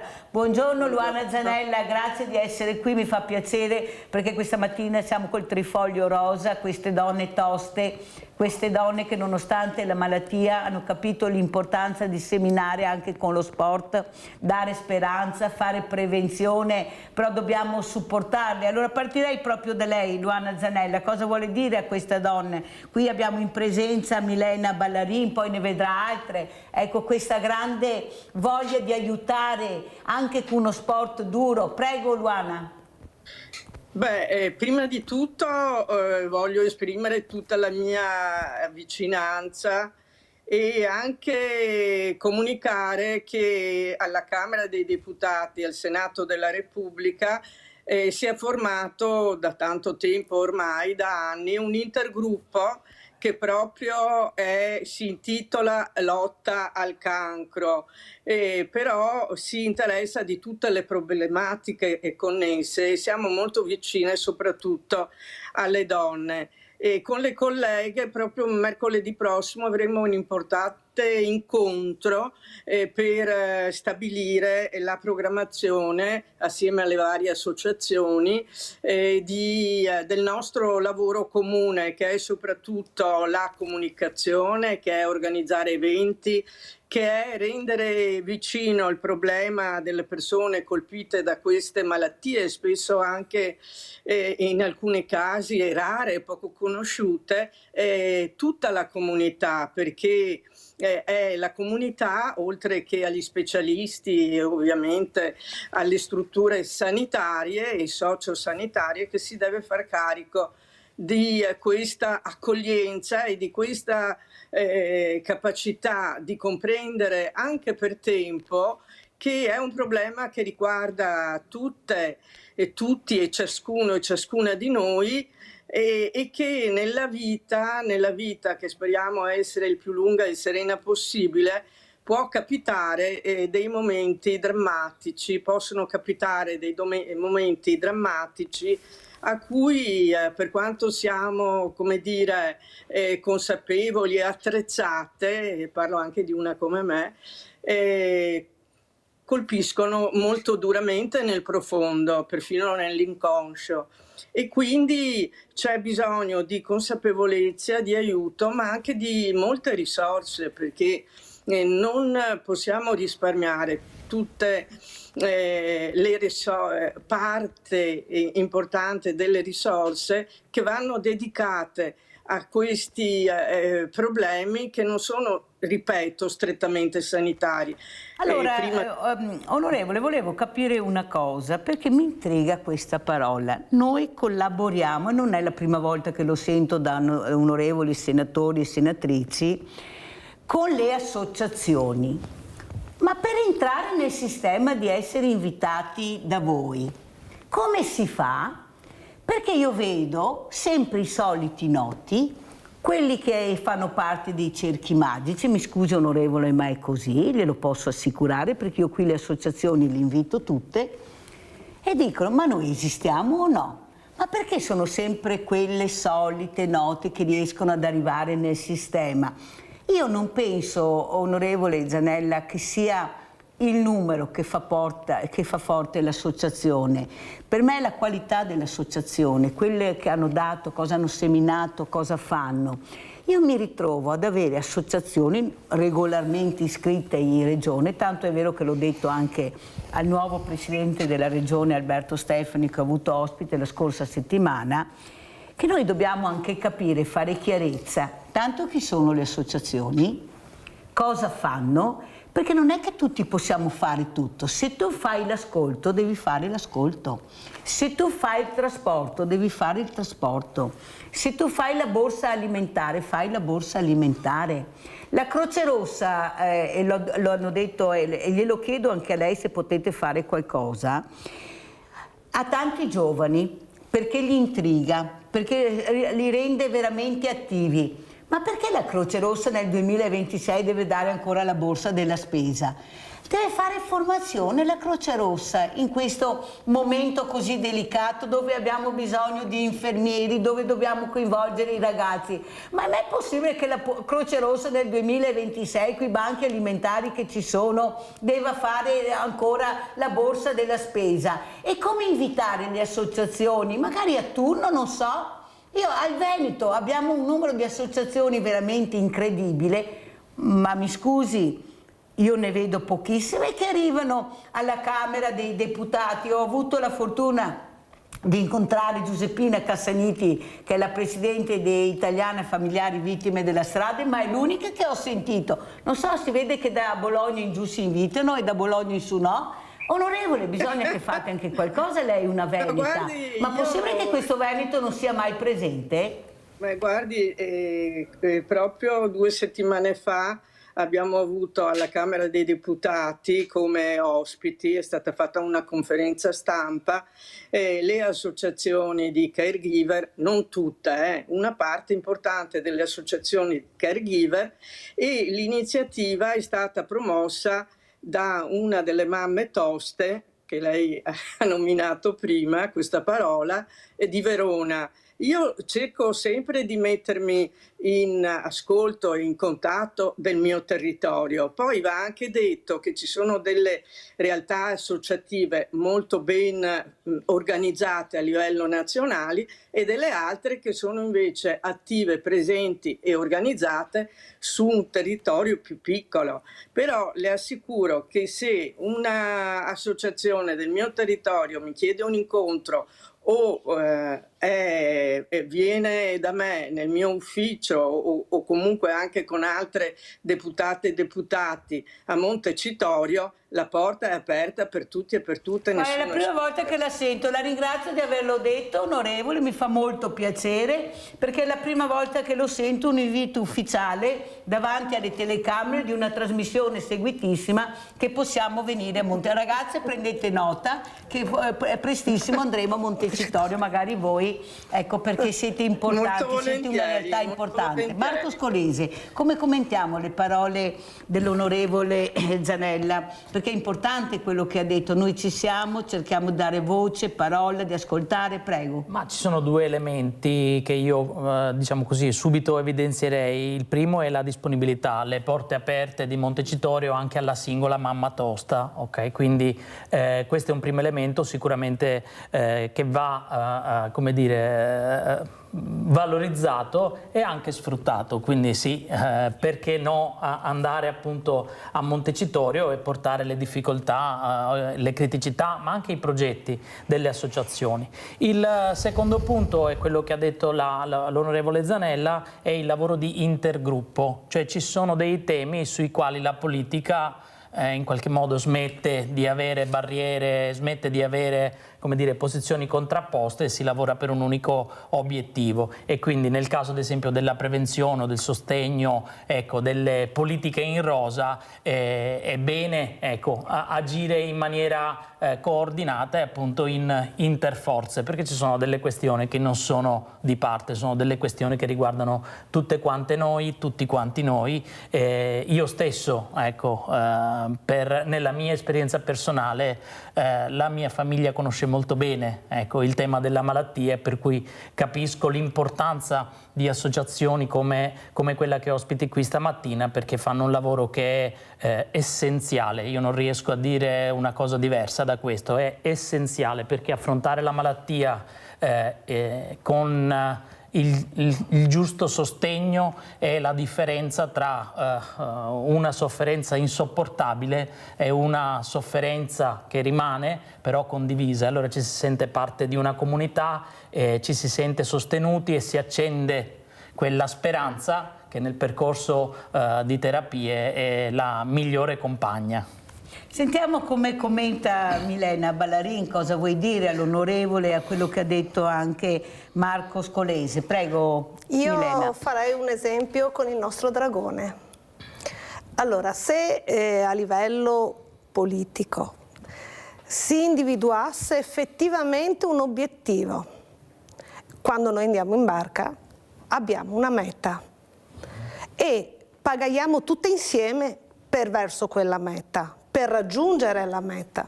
Secondo me è lì il segreto. Se noi riuscissimo, se effettivamente le varie, per tutte le associazioni e tutti quanti i vari individuassero uno scopo che possa essere aiutare i nostri giovani nel mondo del lavoro, nell'inserimento, nel farsi una casa, cioè ci sono tutta una serie di problematiche a mio avviso, per cui effettivamente potrebbero lavorare e darci una mano, senza contare tutte le problematiche che quando noi ci troviamo catapultate dentro la malattia ci troviamo a dover affrontare magari senza avere un supporto. A mio avviso il nostro dragone è l'esempio calzante per qualsiasi cosa. Pagaiamo assieme lungo una stessa meta, ascoltando il timoniere che ci guida. Allora andiamo a vedere ancora un pezzettino del video Canoa per far capire l'importanza di quello che sta dicendo Milena. Pagaiamo tutti assieme con stesso ritmo per centrare l'obiettivo. Onorevole, non è il caso che tutte voi donne in Parlamento pagaiate anche con gli uomini per lo stesso obiettivo di quello di supportare le difficoltà che abbiamo, che il mondo del volontariato sta girando e pagando per fare il volontariato, una burocrazia che ci sta uccidendo. L'abbiamo mica messa noi, onorevole, sta roba qua. L'avete messa voi, parlo in generale naturalmente, lei lo sa. Che parlo sempre in generale, oggi ho lei, ma lo dico anche agli altri. Non è che veramente qualcuno sta cercando di uccidere il volontariato, quello che non è strutturato, come diceva e spiegava anche Marco Scolesi, che rimanga i re, la regina, i principini, tutto il resto deve sparire. Andiamo a vedere un piccolo video e poi mi risponde.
Onorevole Zanella, un bel dragone con tutte le politiche, le onorevoli, le senatrici, per centrare l'obiettivo di aiutare queste realtà che hanno dato tanto al territorio. Loro danno speranza, loro fanno prevenzione, sacrificio. Prego, onorevole. Sicuramente è un servizio pubblico nel senso più pieno del termine. È da anni che questo impegno si sviluppa nel nostro territorio ed è non soltanto degno, ma necessario è il supporto della politica, anche perché la politica non può, perfino l'attività legislativa non può arrivare senza un legame con l'associazionismo, soprattutto negli ambiti di cui mi occupo, perché io sono la vicepresidente della Commissione Affari Sociali che si occupa dei problemi della salute e non solo. Ecco, quindi sì, sarebbe molto bello poterlo organizzare. Noi abbiamo già organizzato cose simili, ma per quanto riguarda il rapporto dello sport con le donne che hanno subito anche degli interventi importanti e che propongono a tutta la comunità un modo di stare assieme, un modo di non essere isolate, una possibilità per chi soffre, chi è più fragile, quindi di godersi la vita per quanto è possibile e insieme, e soprattutto con il riconoscimento e il supporto, appunto, questo è possibile. Per cui, guardi, io lo conosco molto bene questo progetto perché fino al tanti anni fa sono stata anche assessora al Comune di Venezia. E è importantissimo che il Comune e la Regione e anche ovviamente il Parlamento e il Governo organizzino, come si fa nei comuni, una sorta di consulta in cui le associazioni vengano riconosciute, comprese anche quelle meno, diciamo, tra virgolette, potenti a livello nazionale, perché è del tutto evidente che come si diceva prima, anche l'associazionismo e il volontariato informale è molto importante. Può dare... un secondo, onorevole, perché abbiamo Mario da Belluno. Vai Mario, poi continuiamo. Vai Mario. Buongiorno Mirella, buongiorno Sveglia Veneti.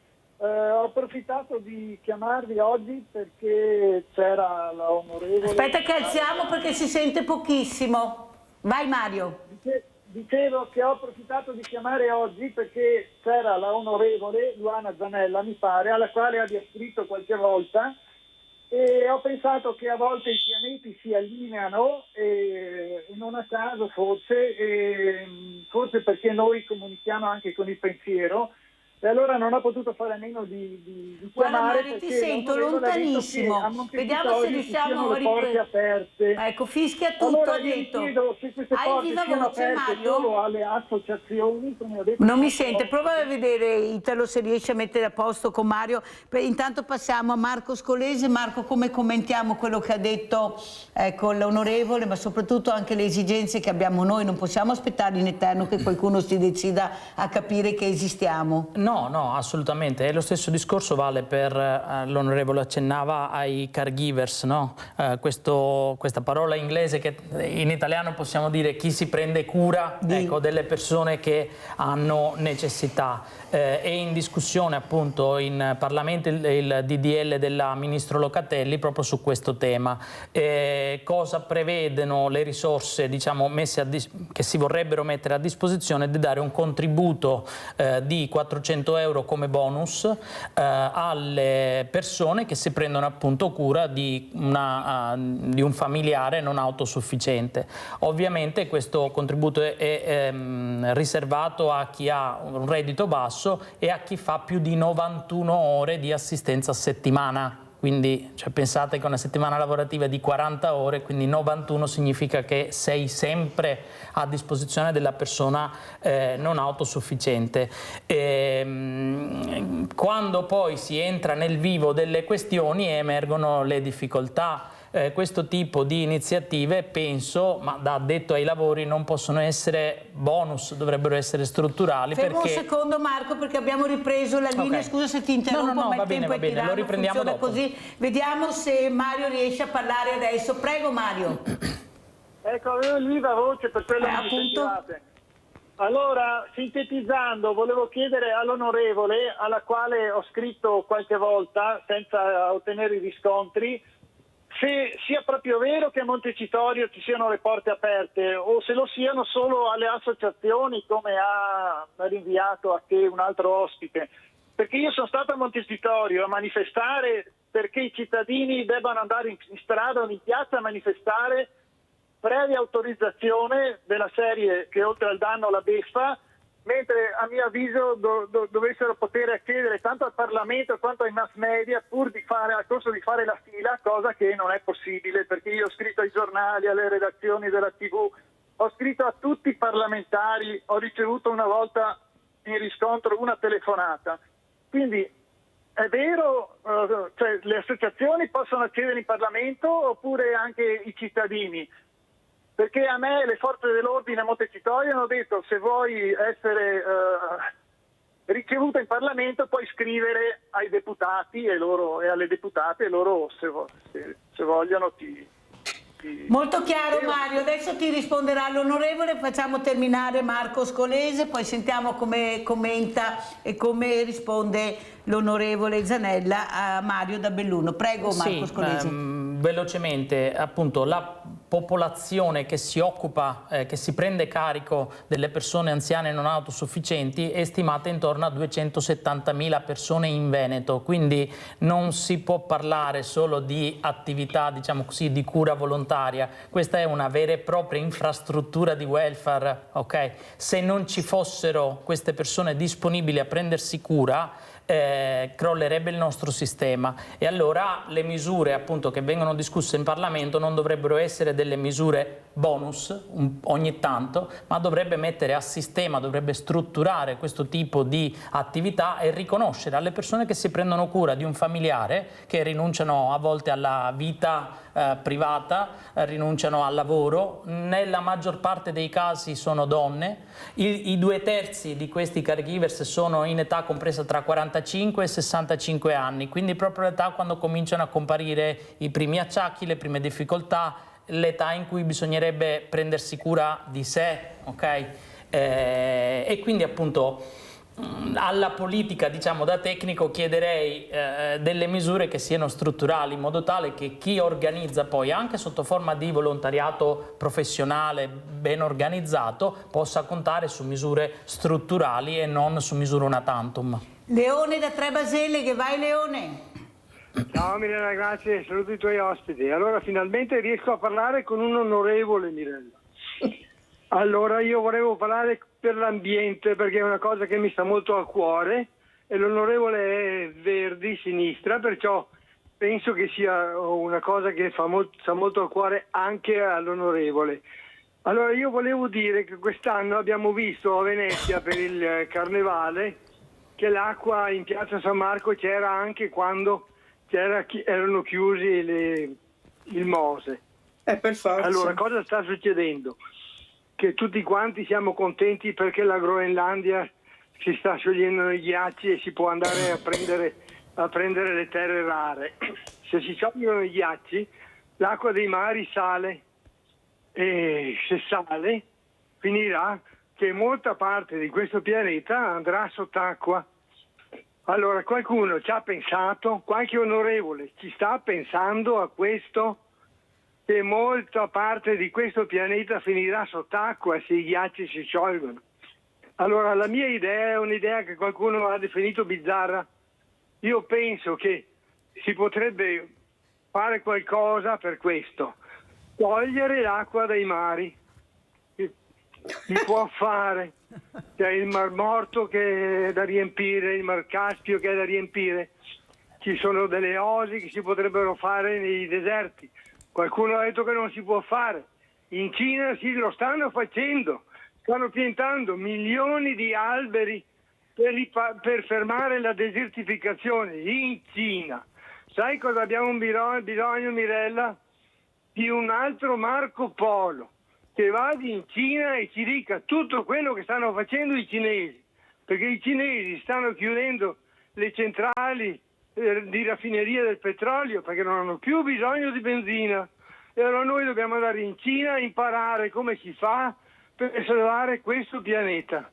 Ciao Mirella, grazie. Grazie, le ore tra il dire e il fare c'è sempre di mezzo il mare. Allora, prima di sentire la risposta sentiamo anche Milena Ballarin cosa vorrebbe chiedere all'onorevole, poi diamo lo spazio a un'altra donna del Trifoglio Rosa che sicuramente vorrà dire qualcosa all'onorevole. Prego Milena, cosa vuoi dire? Sicuramente uno sguardo alle nostre realtà potrebbe essere un supporto. Noi ci stiamo come associazione, come avevamo detto prima, ci siamo battute per far ottenere il tatuaggio gratuito del capezzolo ed è stata una battaglia che abbiamo portato avanti per cercare di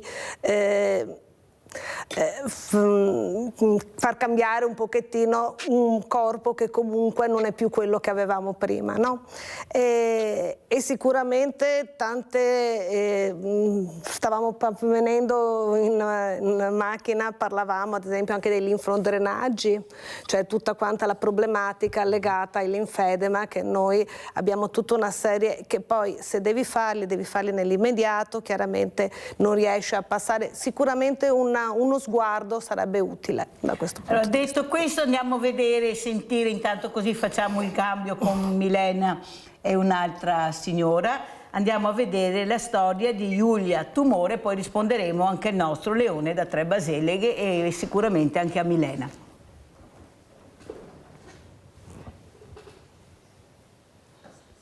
Quando lui mi ha detto, ma io noto quando tu cammini e affanno che forse tu dovresti un po' perdere peso, ho capito che ero forse un po' troppo carne per lui.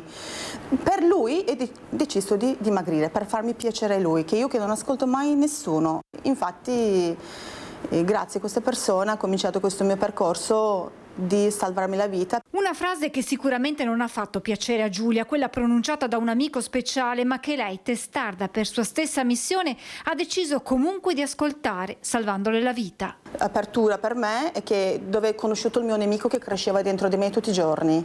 E io con questo nemico, fino a quel giorno, avevo fatto le vacanze, ero andata a lavorare, avevo portato a passeggiate il cane, avevo lavato i piatti, era con me. Giulia, 49 anni, di origini turche, dal 1933 in Italia, decide di ascoltare quel consiglio e dopo aver perso 3 kg capisce che c'è qualcosa che non va. A settembre ho capito che c'era qualcosa che non andava perché è venuto fuori la malformazione al seno e subito ho fatto tutte le analisi, test velocemente, è venuto fuori questo tumore al seno abbastanza grave, aggressivo. Da quel momento inizia quel lungo, doloroso percorso che affrontano molte donne, la chemioterapia, la perdita dei capelli, il corpo che cambia per le cure. 35 giorni fa si sottopone ad una mastectomia bilaterale. Una battaglia da 9 mesi, come esattamente dato, c'è tempo di una nascita, no? Di un bambino. È bello vedersi rinascere. Durante questi mesi viene raggiunta dalla madre che dalla Turchia le sta accanto dandole la forza di sorridere, scoprendo dai colleghi agli amici un'enorme solidarietà.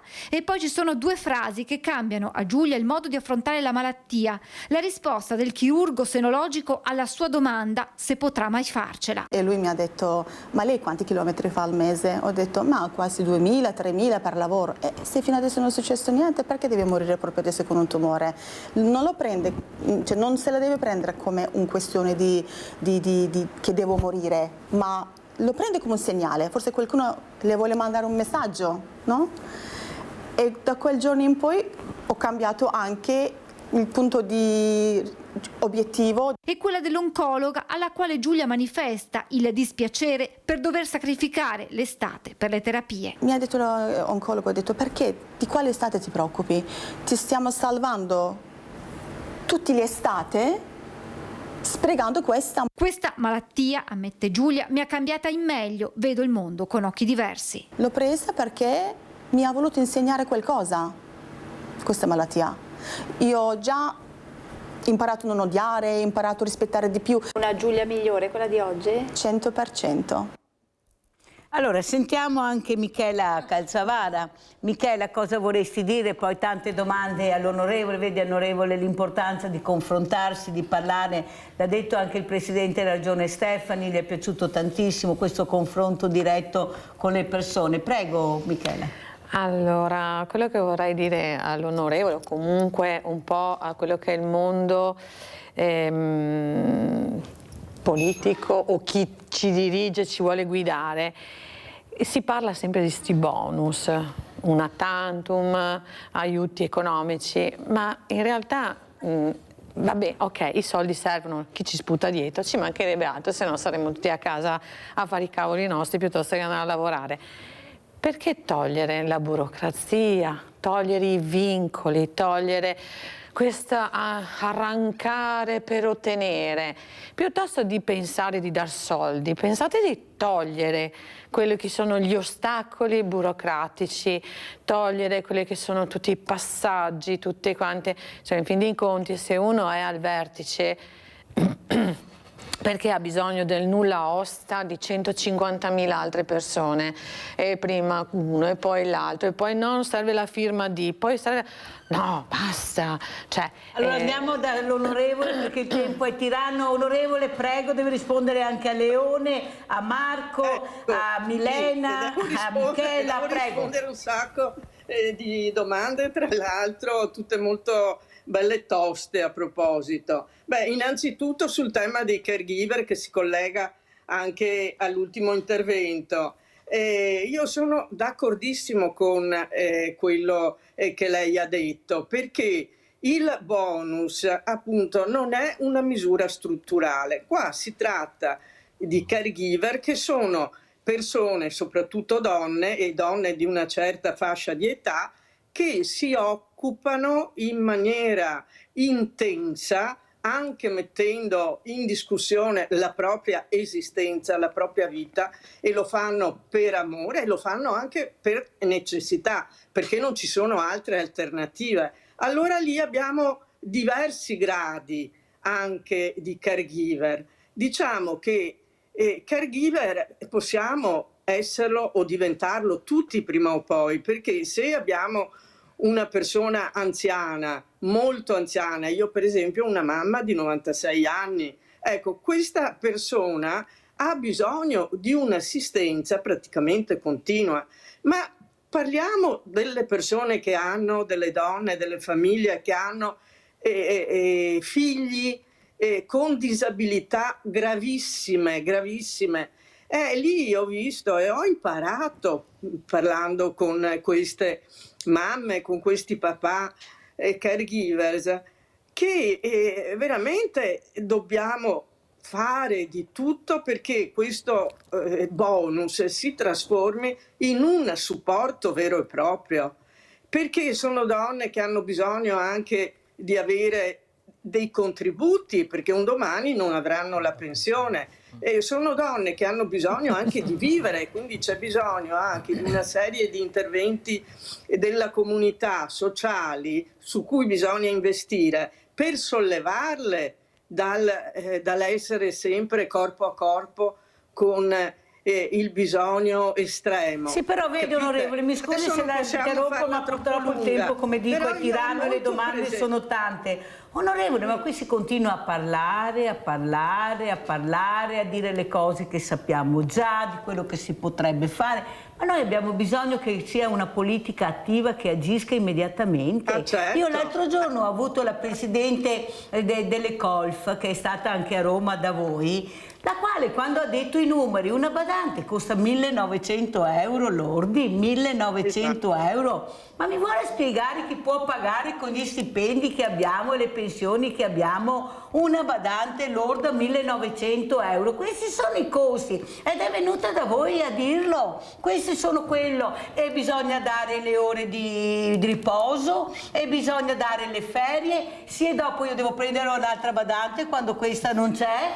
no, perché e questa mangia gratis. Una telefonata ha detto: ma come, io do a disposizione la casa, gli do da mangiare, da vestire, da lavare, tutto, e devo pagare anche 1.900 euro, e poi abbiamo i Globo che prendono 2,50 euro all'ora. Capisce che c'è qualcosa che dovete fare, che dovete intervenire, che non si fa, non lo dico a lei, lei lo sa come ragiono a 360 gradi, ma di parole, di progetti ne abbiamo sentiti, ne avete tantissimi. Il problema è che dovete agire. Abbiamo avuto aumenti di 3 euro delle pensioni, da vergognarsi, 3 euro di pensione. E ieri avevo una consigliera comunale e giustamente lei ha detto: quando ho visto il primo cedolino Dopo 30 anni che insegno ho preso perfino paura, ho detto mamma mia, quanti soldi appena arrivate, l'ha detto lei ieri, più di 9.000 euro al mese, ha detto poi arriveranno anche di più. Capisce onorevole che non potete, lo dico, ripeto, non voglio colpire lei ma parlo in generale, non possiamo avere questa disparità, uno che lavora, che si fa il mazzo così, prende 1.200, 1.500 se arriva. E quelli, per carità, con tutto il rispetto che ho, è duro da accettare, onorevole. Marco Scolese, prego. Sì, no, non penso che il problema sia il singolo stipendio del singolo parlamentare. Qui appunto dobbiamo fare un ragionamento come paese, ok? Prima io citavo il decreto. Intanto facciamo anche quei conti, certo, Marco, intanto facciamo anche quei conti. Certo, è che bisogna mettere tutto sul piatto. Io prima citavo il decreto, il disegno di legge è dell'attuale governo, quindi l'attività c'è dell'attuale governo. Il problema è che la misura è minima, cioè rispetto ai problemi che ci troviamo ad affrontare, avere un bonus di 400 euro solo se hai reddito basso e solo se fai più di 90 ore di assistenza, stiamo parlando di briciole, stiamo perdendo tempo a parlarne piuttosto, ok? Quindi cioè, non penso dipenda dal singolo deputato, okay. Ma io quello con quello parlo. Appunto, questo si trovano ad affrontare poi in Parlamento. È vero quello che dici, le famiglie si trovano ad avere dei costi che non sono sostenibili. Se tu hai un problema, se tu hai una necessità, non è vero che la badante costa 1.900 euro, quello è un costo medio,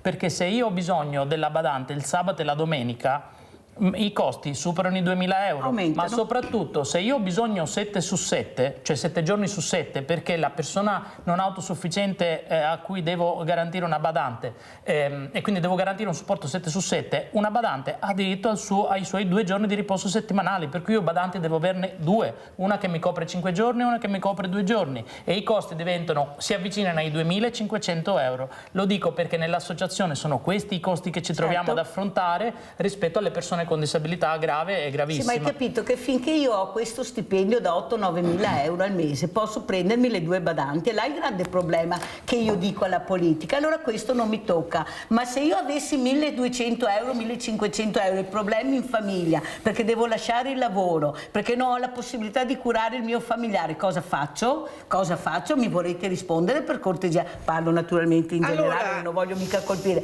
però onorevole mi scusi, ma dobbiamo rispondere anche a Leone da Tre Baseleghe, tra dire il fare c'è di mezzo il mare. Prego, onorevole, poi dirà quello che vorrà. Prego. Posso collegarmi? Allora, per esempio, Mirella, mi corre l'obbligo di chiederle la prossima volta che invita il Presidente, che conosco molto bene perché era mio collega, le chieda come mai avete scelto di spendere 15 miliardi per fare il ponte sullo stretto e non dedicate questi soldi invece ai bisogni fondamentali del paese come quello dei caregivers, perché io appartengo a una parte politica che è assolutamente in contrasto con queste scelte, capisce? Quindi non possiamo, a me non va bene di dire la politica, io parlo per la mia parte, parlo per quello che è il mio programma, e per me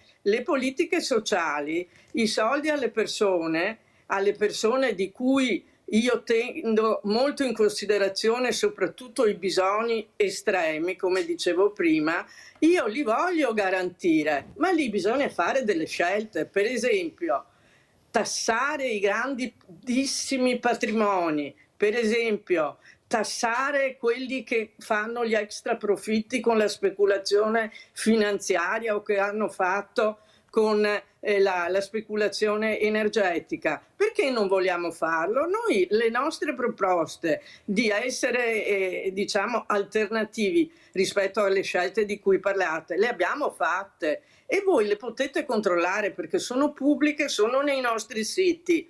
Certo che, per tornare a Tre Baseleghe, il signore che aveva fatto anche delle proposte un po' strane, però insomma da tenere in considerazione entro certi limiti, io dico ma vogliamo incidere sulle cause o no? O andiamo avanti con un modello di sviluppo che necessariamente farà aumentare le cause prodotte dal cambiamento climatico?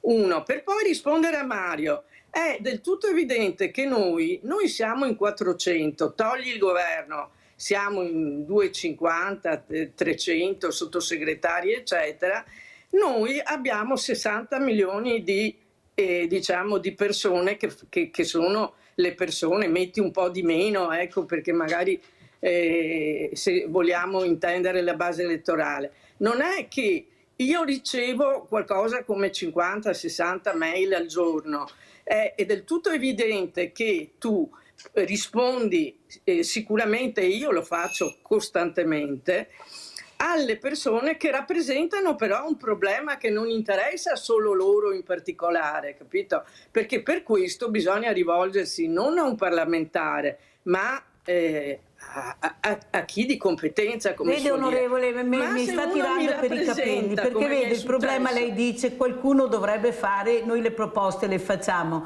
ma noi abbiamo provato tutti i partiti, non mi sembra che neppure la sinistra abbia fatto quello che dovrebbe fare, che avrebbe dovuto fare, e mi sembra che se state litigando tantissimo, parlo sempre in generale, invece di toccare realmente quelle che sono le opportunità da prendere e da fare, perché se continuate a litigare, a essere divisi e noi continuiamo ad aspettare, continuiamo a sentire queste persone, ascolti questa persona, andiamo a sentire Chiara Ircetti, una donna che lavora con una forte disabilità, sentite cosa dice. Ma se avessi di fronte il presidente Alberto Stefani, ecco, visto che hai chiesto ormai il presidente Zaia è da un'altra parte, cioè non è più presidente. Tanta voglia di conoscerlo personalmente, per illustrarle non solo le carenze che lei le ha, ma anche per portarle a galla le cose che funzionano, perché non si può fare di tutto un'erba un fascio. Però mi piacerebbe tanto che lei potesse ascoltarmi con gli occhi di una persona, non di un politico, e che lei mi dicesse se sbaglio in qualcosa, se ho diritto a qualcosa in cui credo. Io sono una persona che ha ancora diversi sogni e voglio credere di poterli realizzare, però ho anche bisogno del vostro aiuto. Quindi se lei vuole anche solo fare una presentazione del mio libro insieme, io ne sarei veramente molto grata. Grazie. Ha capito, onorevole, voi dovete ascoltarci, lei si rivolge alla politica ma anche all'uomo, alla persona, capisce che ci sono due realtà, due facce della medaglia, il politico e c'è la persona sensibile, la persona che io devo essere ascoltata, che mi deve ascoltare, io ho il sorriso, ma voi non avete idea le difficoltà che anche in questo momento io ho di parlare, di esprimermi, i dolori che sento. Io sto sorridendo, ma voi non sapete chi sono io. Prego, onorevole. Beh, potrei dire la stessa cosa, Voi non sapete chi sono io e i dolori che posso avere io. Siamo tutte persone, uomini e donne, che vivono in questa società, in questo mondo, con gli alti e bassi, con i problemi che tutte e tutti noi possiamo avere. Ma guardi, io cerco sempre di avere un rapporto empatico con le persone con cui ho a che fare, però devo assumermi anche le responsabilità e nella politica bisogna anche saper confliggere, saper trovare la mediazione, ma essere in grado di rappresentare i problemi. Spesso vuol dire non arrendersi alla cosa che ti viene proposta. Per esempio, su questa questione dei caregiver e su questa legge Locatelli, lo dico subito, sarà molto difficile trovare un accordo.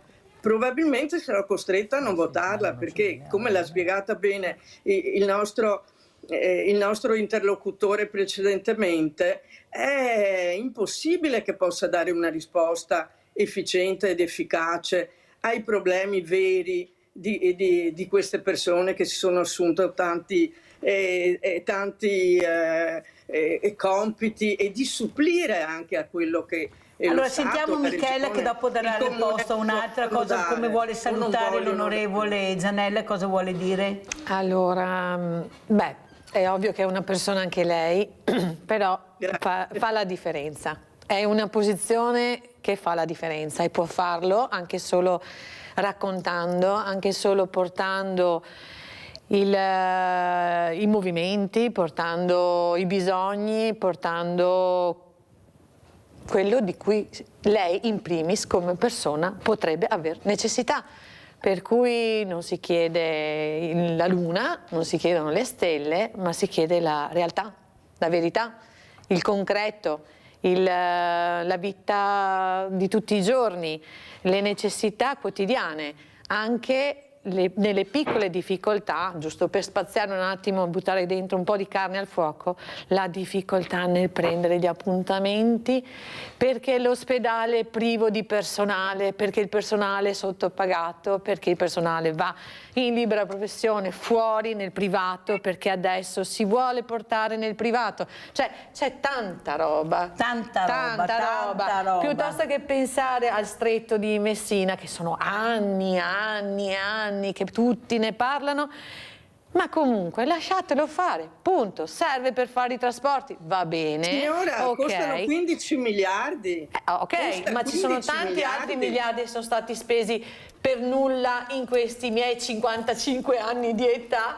che ho visto sprecare. Lasciate anche e date le Olimpiadi una costano mano. 10 miliardi. Esatto, visto che dovevano essere sostenibili. È bello farlo, è bello fare, è bello andare avanti, è bello tutto, però non togliete quello che serve a chi ne ha bisogno, che è la malattia, le istituzioni, la scuola.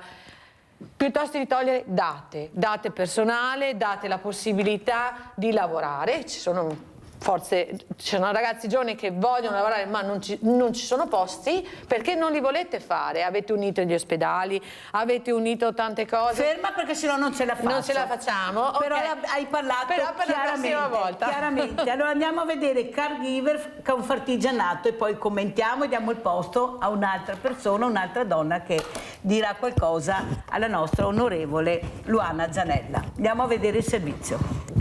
Posso togliere? Lo stress che viene causato da queste persone che sono di fatto dei caregiver crea poi delle patologie all'interno del nucleo familiare, perché la sofferenza crea sofferenza che poi si trasforma anche in patologie. È un appello accorato quello che i pensionati autonomi rivolgono alle istituzioni. Approvata nel marzo dell'anno scorso, la legge 33 sui caregiver rimane ancora in attesa dei decreti attuativi. In Veneto gli anziani che vivono in condizioni di non autosufficienza sono circa 328.000, per la maggior parte assistiti dai loro familiari.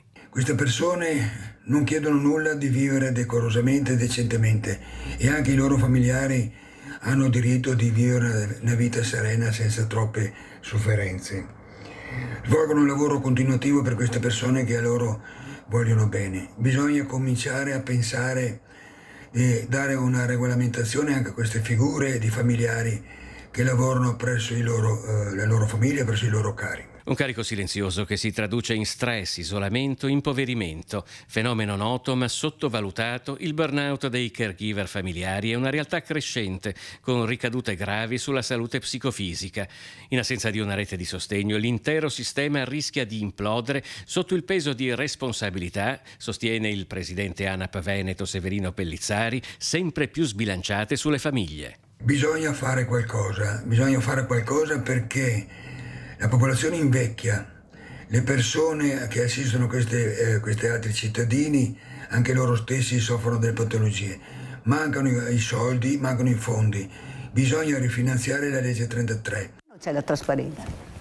Allora abbiamo sentito questi caregiver. Marco, vuoi dire qualcosa? Sì, è esattamente quello che dicevamo prima, cioè c'è una popolazione, 270.000 circa veneti, che si occupano di una persona cara non autosufficiente. 270.000 persone sono tantissime, sono una vera e propria infrastruttura sociale che attualmente lo fanno o per necessità, perché non hanno soluzioni alternative, sicuramente lo fanno per affetto rispetto alle persone appunto assistite, però vivono una condizione di enorme stress perché chiaramente sacrificano la propria vita, la propria assistenza e appunto il proprio tempo, spesso sacrificano il proprio lavoro e questo significa che oggi fanno assistenza al proprio caro e domani non avranno i contributi, non avranno versato i contributi e si troveranno anche senza pensione quando loro saranno anziani. E un altro tema è che spesso la cura delle persone non autosufficienti è delegato alle donne. La maggior parte, il 70% dei caregiver è comunque donna,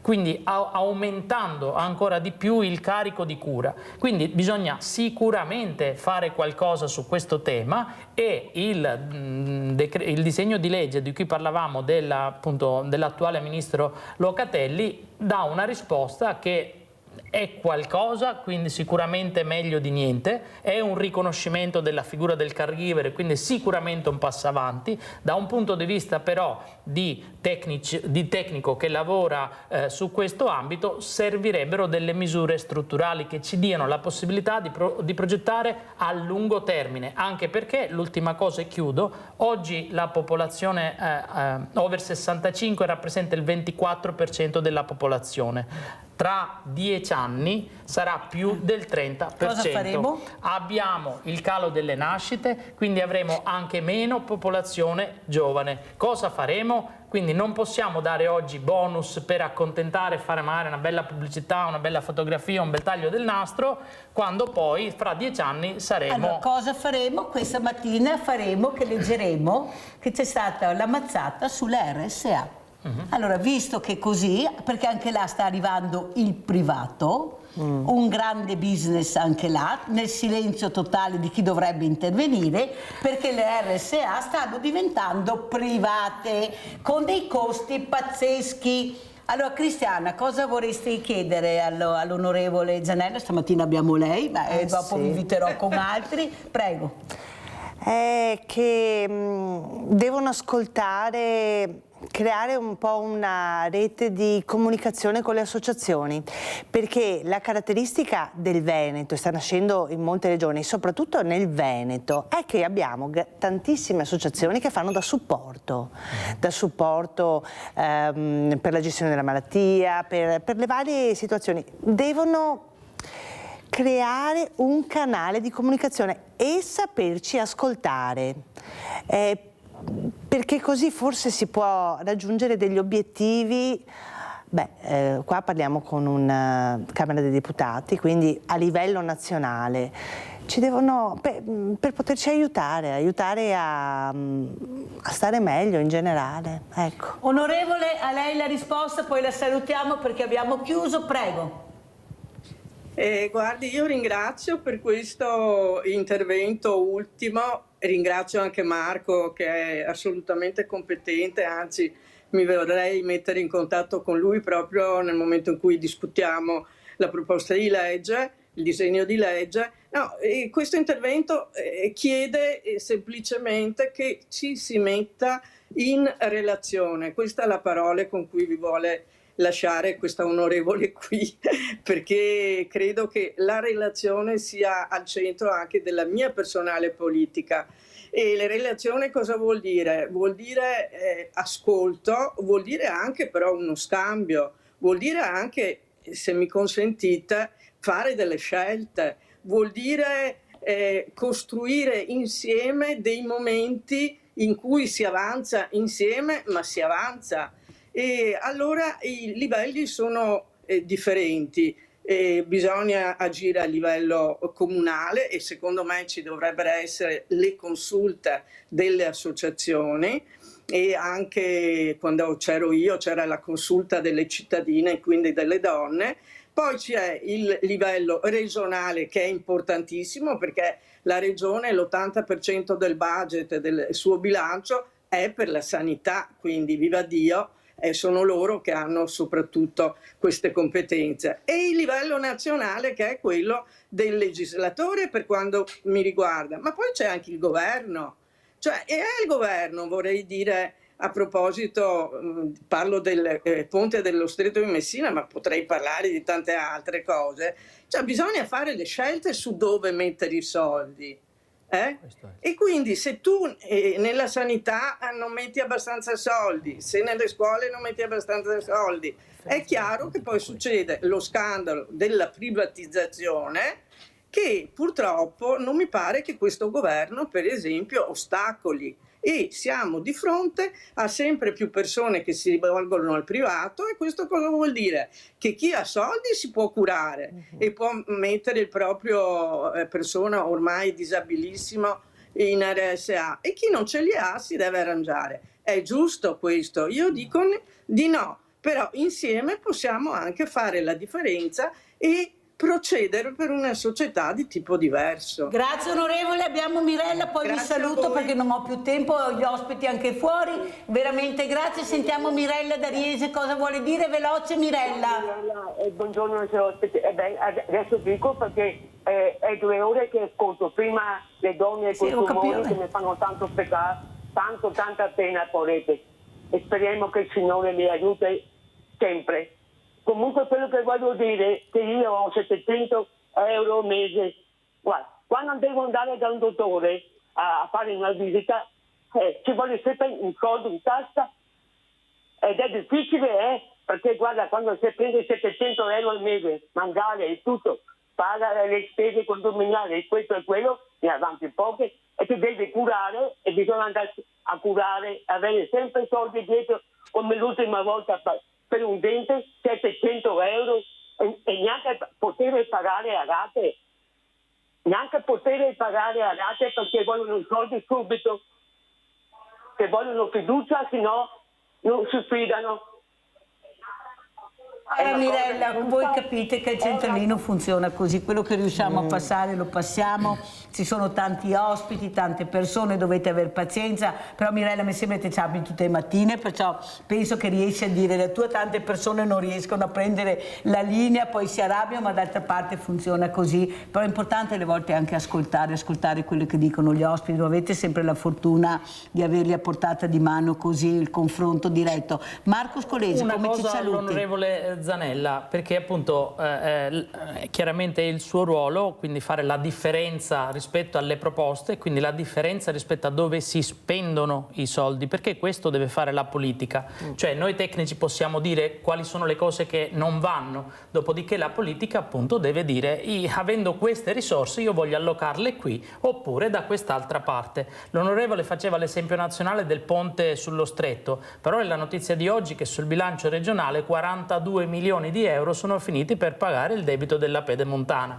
Potremmo fare lo stesso ragionamento qui dicendo invece di spendere 42, cioè non invece, perché non sta a me farlo, però dico i soldi nostri del Veneto vengono spese appunto in Pedemontana. La trasparenza anche dei soldi pubblici dovrebbe essere di rigore. Il bilancio è pubblico, quello che voglio dire è appunto chi fa politica deve dire dove vuole spendere i soldi. Il bilancio è pubblico, però anche i novantenni e i centenari che sono ancora in vita e in salute, abbiamo sentito una di 106 anni, ecco, non è che devono andare a cercare su internet, il bilancio pubblico va detto anche davanti alle telecamere e ognuno ha il diritto di chiamare e di dire se è d'accordo o no, visto che sul bilancio non ci fanno fare mai il referendum. Ecco, noi vorremmo fare il referendum sui soldi pubblici, decidiamo noi come spenderli e cosa ci serve, non che 3, 4, 5 o 10 persone decidono sulla testa di tutti gli italiani. Ci sono delle esperienze nel mondo anche molto interessanti di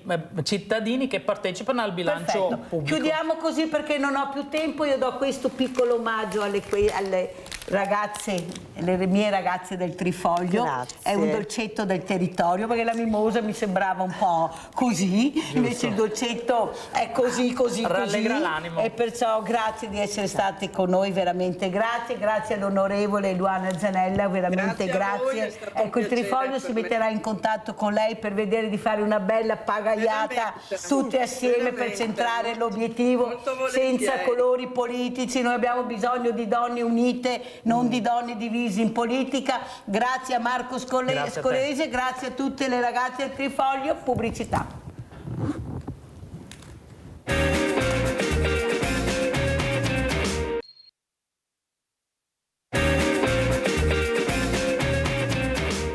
adesso la sigla, lezioni di sicurezza che non è andata questa mattina, rivediamo la sigla, lezioni di sicurezza con Gianni Donadel.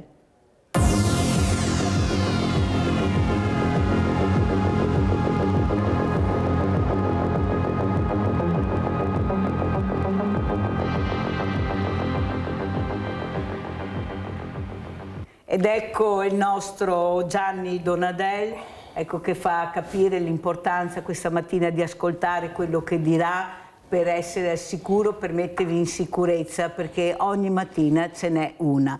Allora, l'informatico Gianni Donadel, come apre questa mattina lezioni di sicurezza? Prego Gianni, e sempre grazie, questo è l'ultimo sabato con Gianni Donadel, prego. Sì, buongiorno a tutti. Che ringraziamo poi. Buongiorno a tutti i telespettatori. Iniziamo con le telefonate. Cosa fare e cosa non fare quando arriva una telefonata?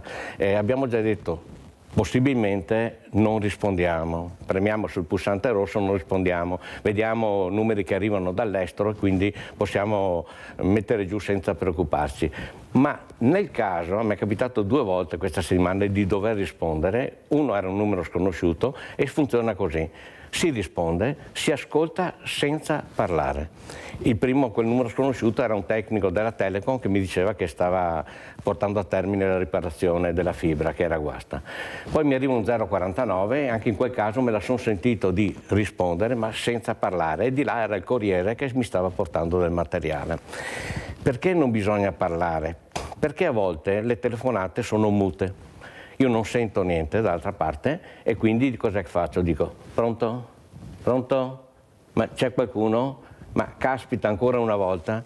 È sufficiente che io dica questo perché la mia voce venga clonata. Ho fatto una prova qua fuori, ho preso la voce della Mirella, che non serve che la chiami con una telefonata muta perché avrò mesi di registrazioni, e il risultato è questo qui. Facciamo sentire. Sentite cosa mi ha detto la Mirella al telefono. Buongiorno Gianni, ho problemi con la carta di credito, mi fai un bonifico istantaneo? Lo faccio risentire. Buongiorno Gianni, ho problemi con la carta di credito, mi fai un bonifico istantaneo?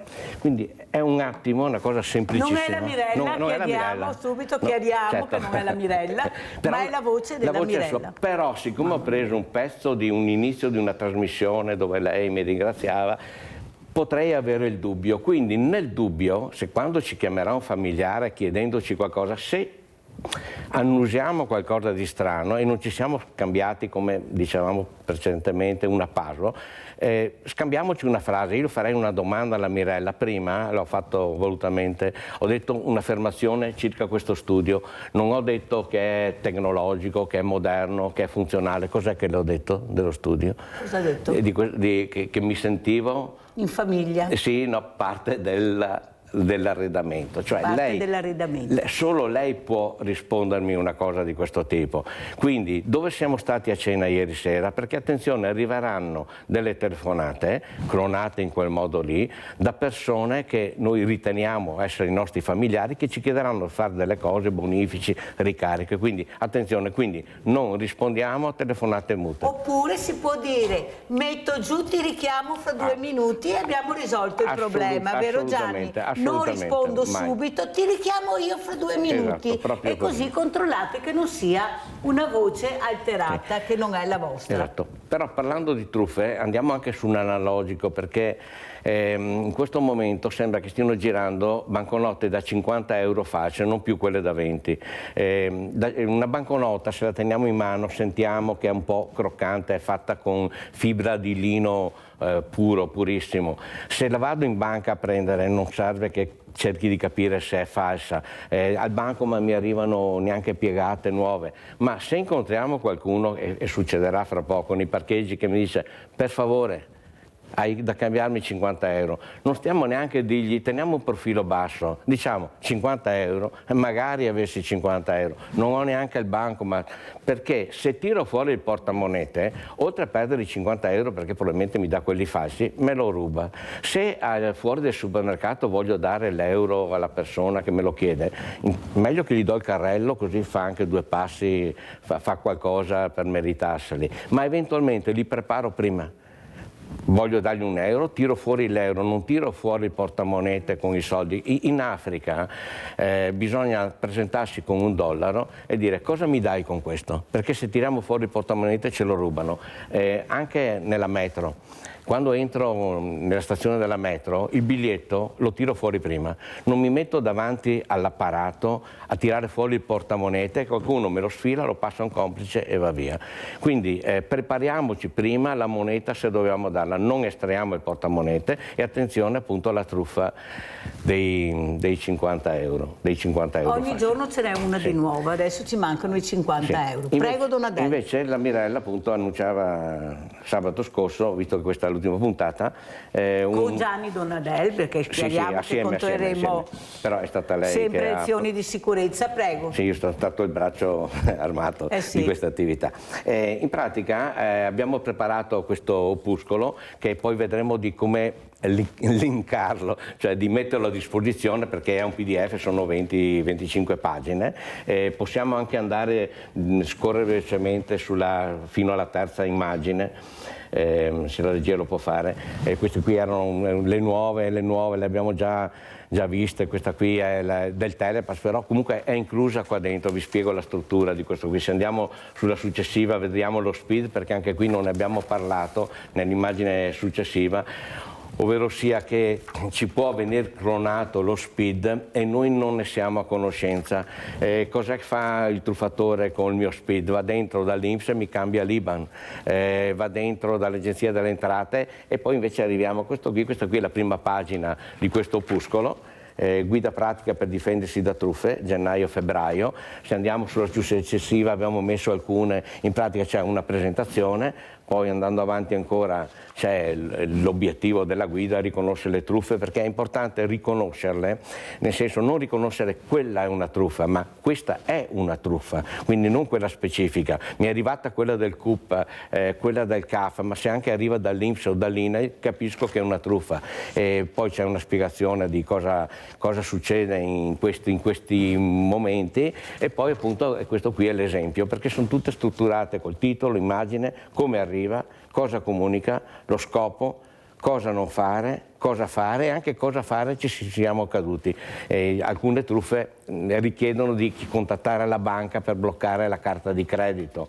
Questa immagine qui che stiamo vedendo in questo momento, se ne sentite parlare, secondo fattore, attivatelo, fatevi aiutare per attivarlo. Cos'è che questo qui? È un controllo ulteriore per verifichiamo che siamo noi. Quindi se qualcuno mi ruba l'apparato, mi ruba l'account, il mio identificativo e la password, poi magari non gli arriva quel TOTP tecnicamente. Nell'ultima, nella 7, se riusciamo ad arrivarci, questo apparato qui, prima di questa, se è possibile, se no non importa, lo spiego a voce. Prima di questa? Sì, ma se no restiamo anche pure così. Si chiama skimmer. Quando andiamo a prelevare col bancomat o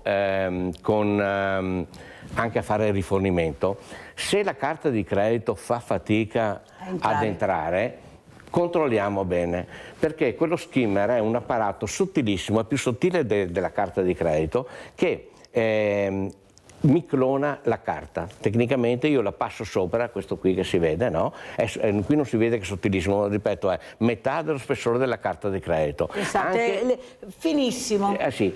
Per capirsi, io ne ho uno qui, non lo facciamo vedere, lo faccio vedere solo a Mirella. Se lei, Mirella, appoggia qui la sua carta di credito, io con questo qui lo appoggio sopra, poi andiamo a pranzo, pago io, offro io, con i suoi soldi, perché le ho clonato la carta. Quindi con la carta di credito, quando andiamo a pagare, la appoggiamo noi al lettore, non la diamo all'esercente, lo conosciamo, sarà un nostro amico, però prendiamo l'abitudine di tenerla noi in mano, di non consegnarla a qualcuno, perché, ripeto, basta che venga appoggiata su questi apparati che viene clonata in un attimo. Invece, visto che abbiamo poco tempo ed è anche l'ultima trasmissione, volevo accennarvi come la guerra ha a che vedere con la tecnologia. Attenzione, questa qua è l'immagine, stiamo su questa adesso, del 1° settembre del 1939, quando la Germania entra in Polonia, tecnicamente inizia la seconda guerra mondiale. E attenzione, non è per giustificare la guerra, neanche, ci mancherebbe, ma neanche per dire cerco il lato positivo o il bicchiere mezzo pieno. Ricordiamoci che Einstein diceva ci sono due cose infinite, l'universo e la stupidità umana, si riferiva alla stupidità umana di continuare a fare guerre. E poi però aggiungeva anche, non sono però veramente convinto che sia senza fine l'universo, perché la stupidità umana certamente lo è.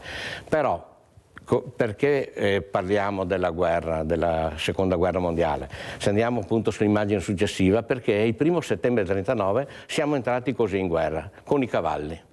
Siamo entrati con i cavalli e dopo 5 anni un giorno, il 2 settembre del 1945, la resa del Giappone, ma la Germania è il 7 maggio del 1945, quindi in meno di 5 anni, 4 anni e 5 mesi, guardiamo come siamo usciti dalla guerra. Siamo usciti coi missili, siamo entrati coi cavalli e usciti coi missili. A sinistra c'è la V1, era un piccolo aereo perché ha un po' le ali, il motore dietro come il DC-9, ma quello a destra a tutti gli effetti un missile, immaginiamolo in verticale, per fortuna l'hanno usato poco, è arrivato tardi, quindi siamo entrati coi cavalli e in 5 anni siamo usciti con i missili e con questo missile qua, adesso vediamo cosa qualcuno si ricorda, il 20 luglio del 69, l'Ariane 5, il Saturno 5, con la missione Apollo 11, Armstrong che mette il famoso piede sulla Luna, almeno qualcuno pensa che forse l'hanno girato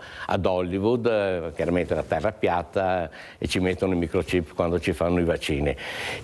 E la stessa cosa, sperando che finisca presto la guerra in Ucraina, succederà al giorno d'oggi, ovvero sia i droni che stanno usando di là, fra poco li vedremo qui nelle colline dell'UNESCO, che possono anche portare i secchi d'uva, quindi finirà anche purtroppo la viticoltura eroica, perché sono già in grado di portare pesi veramente elevati, ma soprattutto passeranno raso sopra le viti e in questo modo qua diranno questa pianta ha bisogno di acqua, questa ha qualche malattia, questa è meglio tagliarla. Quindi ci sarà un ritorno, che è l'unica, non possiamo neanche dire l'unica cosa positiva della guerra, però è solo per dire prendiamone atto, perché purtroppo gli investimenti che lì fanno senza badare a spese, che la facciano, non ci sono problemi di soldi. No, lì non li ritrovano subito purtroppo. Però ci saranno dei ritorni appunto. A questo punto, se ci fossero disponibili i video, ne abbiamo visto parlato dei robot. Questo sarà l'anno del robot antropomorfo. Antropomorfo vuol dire sembianze umane, non con le ruote, proprio con le gambe, no? Questo qui è un'immagine appunto del robot. E possiamo vedere su un paio di video il livello di precisione che riesce, di manualità, ma soprattutto come riesce a muoversi nell'ambiente. Ce l'abbiamo il video? Bah sì, se c'è, se no... No, non c'è. Lo spiego. E in pratica si vede questo robot che cammina in mezzo a un terreno accidentato, e nel senso ci sono appunto sassi, pietre, e appoggia la punta del piede e sta per cadere. E io mi vedo per terra, col femore andato, vedo mio cugino Massimo che ha cambiato l'anca, mio amico Francesco che si è cambiato il ginocchio, no?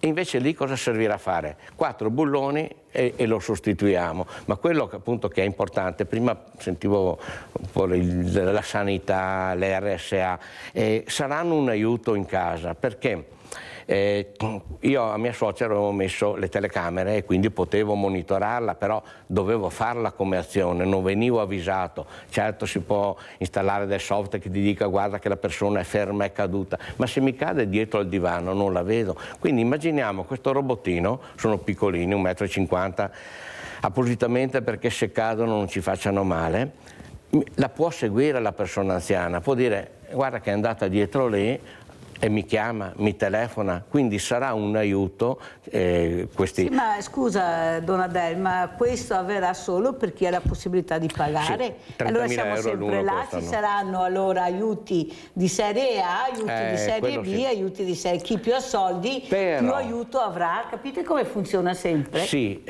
considerando che sono 500.000 all'anno che vengono, diciamo che entrano in attività principalmente sulle fabbriche ma anche nelle case, però... Anche nelle case di riposo? Sì, nelle RSA? Sì, caspita, ma diciamo una cosa che è vero, uno ha la possibilità, se l'ha comperato, però almeno mi ha liberato un posto per una badante, perché c'è un problema che non le troviamo queste persone, c'è una carenza di personale che in questo momento ci fa comodo che venga sostituito. Sì, però scusa Donadel, bisogna anche fare un passo al lato, cioè noi non possiamo diventare dei numeri gestiti da robot, no scusa Donadel, certo, io non ci sto, cioè se mi dicono che una persona nella RSA, ecco, quando ha bisogno chiama il robot, anche no, anche no. Sì, esatto. Io ho capito che abbiamo poche badanti, che non abbiamo i numeri, però diventare numeri e essere gestiti da robot, certo, io capisco, ma mi sembra veramente, io inorridisco se penso a un futuro così. È inutile arrivare a 150 anni, perché ci arriveremo, 120 sicuri,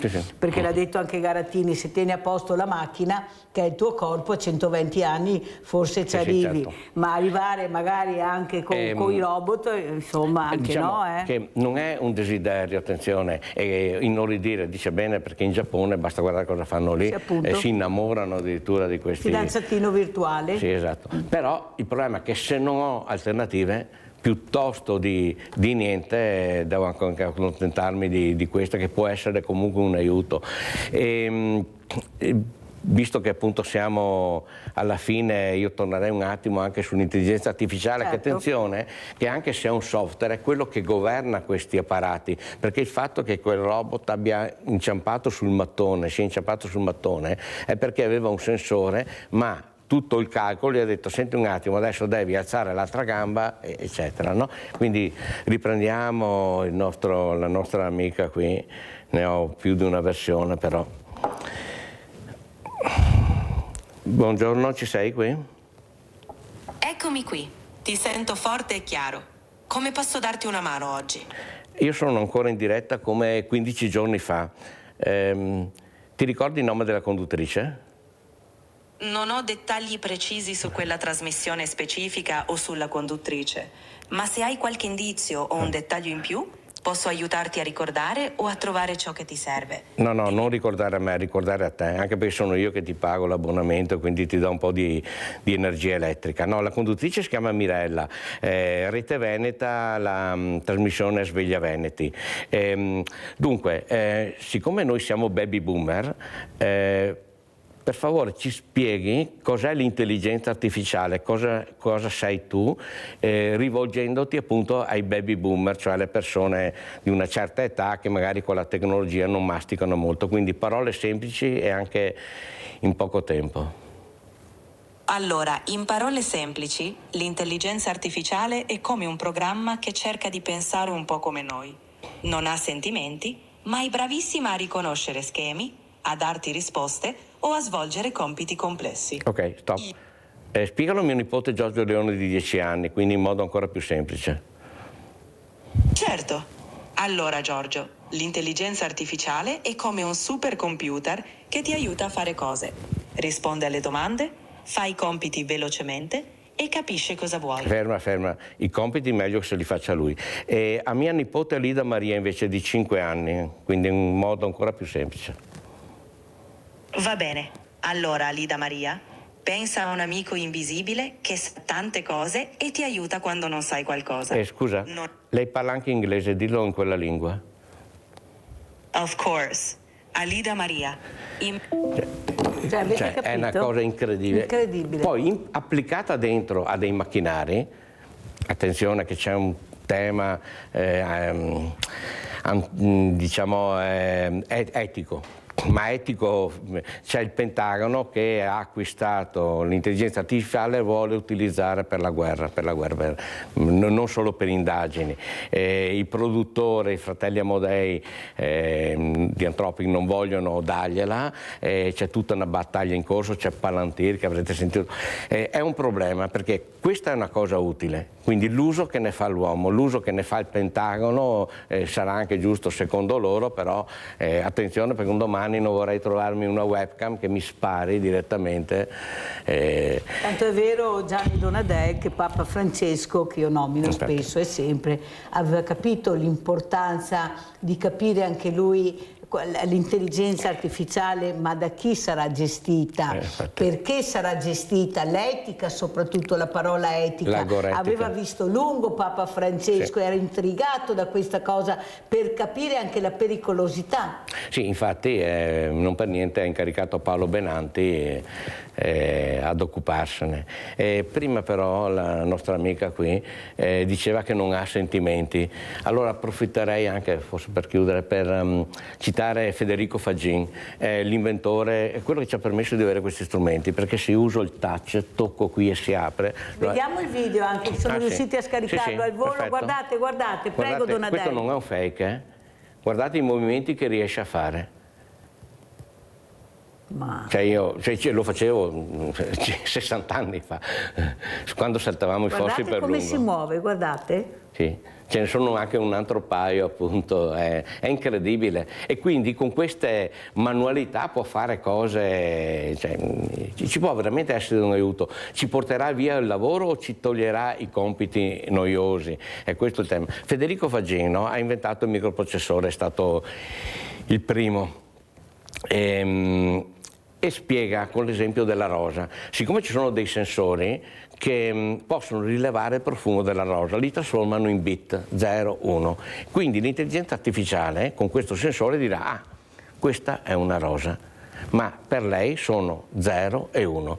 Se io prendo una rosa e magari mi pungo nel coglierla, poi per annusarla l'avvicino un po' troppo alle labbra e sento la morbidezza del petalo, i ricordi che mi può emanare, il piacere di offrirla, lo sguardo della persona che la riceve, tutte queste cose qua non possono, per fortuna, non esisteranno mai in questa tecnologia qui.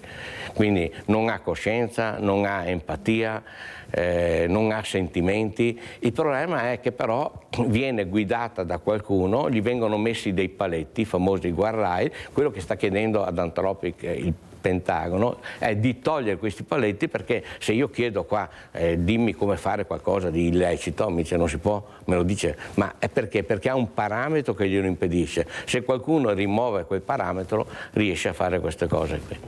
Allora, parliamo anche di microchip, che lei prima ne ha accennato, mi sta guardando con due occhi, però è l'ultima puntata, è giusto capire perché nel futuro ci saranno anche questi, ci sono già, ma ci saranno anche in futuro. Prego Donadè. Sì, lei forse si riferisce agli ultimi due che ho inserito. Ecco, appunto, ne altri due. Perché... Quanti ne ha in tutto Donadè? No, 6, perché era giusto averne 3 per parte. Perché... cosa hai inserito di ultima generazione? No, la tecnologia è la stessa, è un problema banale, problema logistico. In ufficio hanno cambiato le serrature e i lettori e quindi ne ho inserito uno nuovo. Da quella strada ho approfittato, visto che è un po' dolorosa l'intervento, di farmene inserire un secondo, in questo caso per salvare le password. Me le salvo qui le password. Allora io ringrazio tantissimo Gianni Donadè, il tempo è finito, ringrazio questo informatico che aveva aiutato anche a capire l'importanza della parola sicurezza con questi oggetti di ultima generazione che sono questi cellulari che vi hanno dato, molti non li sanno adoperare, ma soprattutto dobbiamo usare la parola sicurezza, andare piano, non schiacciare subito, non rispondere subito, perché lezioni di sicurezza è molto importante. Questa settimana, questo sabato, ringraziamo ancora Gianni Donadè. Sabato prossimo partiremo con altre lezioni di sicurezza, ma sempre di sicurezza parleremo. Grazie, veramente grazie infinite anche per questo opuscolo che ha fatto, veramente importante, questo opuscolo che veramente vi farà capire l'importanza di adoperare questi strumenti. E adesso andiamo a vedere l'assegno, il vostro assegno a chi è andato. Ciao grande famiglia di Rete Veneta, oggi siamo in un paese vicino a Treviso e stiamo incontrando Mariangela e Tania. Tania mi ha telefonato, io l'avevo già avuto il sentore tempo fa, circa un anno fa che le cose non andavano, e quando mi ha chiamato per dirmi quello che stava succedendo, ho detto no, vieni via, vieni a casa mia, vieni da me, in qualche maniera faremo come ho sempre fatto. Tu non hai soldi, hai detto Mirella, non ce la faccio, sei dietro dei mesi di affitto, perciò rischi anche lo sfratto, però non si può lasciare una figlia in strada. No, non ci mancherebbe. Sentite? Beh, mia mamma penso che sia una delle migliori donne, se non a meglio, perché mi ha ciapato in casa senza dirne A, né B, né C. Vieni qua, ha detto, nella situazione che ero purtroppo. E tu non lavori? Non lavoro, niente, non lavoravo prima, non lavoro adesso e nonostante tutto mi ha ciapato in casa e con tutti i pro e tutti i contro. Io quando sono il mercoledì al Banco Solidale vedo le nostre famiglie venete che non arriva nessuno, io poi le chiamo per vedere cosa è successo e se è il caso tramite i volontari portiamo loro la borsa della spesa, perché magari non hanno i soldi per prendere l'autobus, non hanno il mezzo, perché bisogna capire anche quello. E infatti ho chiamato Mariangela e Mariangela mi ha detto guarda, né io né mia figlia riusciamo a venirci a prendere la borsa e non abbiamo un centesimo in tasca. E cosa devo fare? Allora oggi siamo qua, ma ho sentito Mariangela molto raffreddata, molto chiusa, ho detto le medicine, cosa vuoi che faccia Mirella? Così è, si va avanti. E allora noi oggi siamo arrivati Mariangela, come vedi ti ho portato una bella borsa, così vai avanti un pezzetto e questo è l'assegno dei telespettatori di Rete Veneta. Questa mamma, così brava. Mariangela, cosa dici? Non ho parole. Volevo ringraziare prima di tutti e tutti i telespettatori di Rete Veneta che ogni volta che parlo con qualcuno che trovo sempre dei nuovi. Sarà per quello che sei salta l'auditor, penso. Comunque grazie mille Mirella, te mi tiri al cuore. Io non ho parole perché si merita tutti, mia mamma, per tutto quello che ha fatto per mia sorella, per me Nevola, per tutti. Quindi ti meriti tutti e anche da parte mia. Sei contenta mamma? Hai sentito sta figlia cosa ti ha detto? Sono senza parole. Ti mi hai sempre senza parole, ti e tutti quelli che stanno attorno, i nostri datori.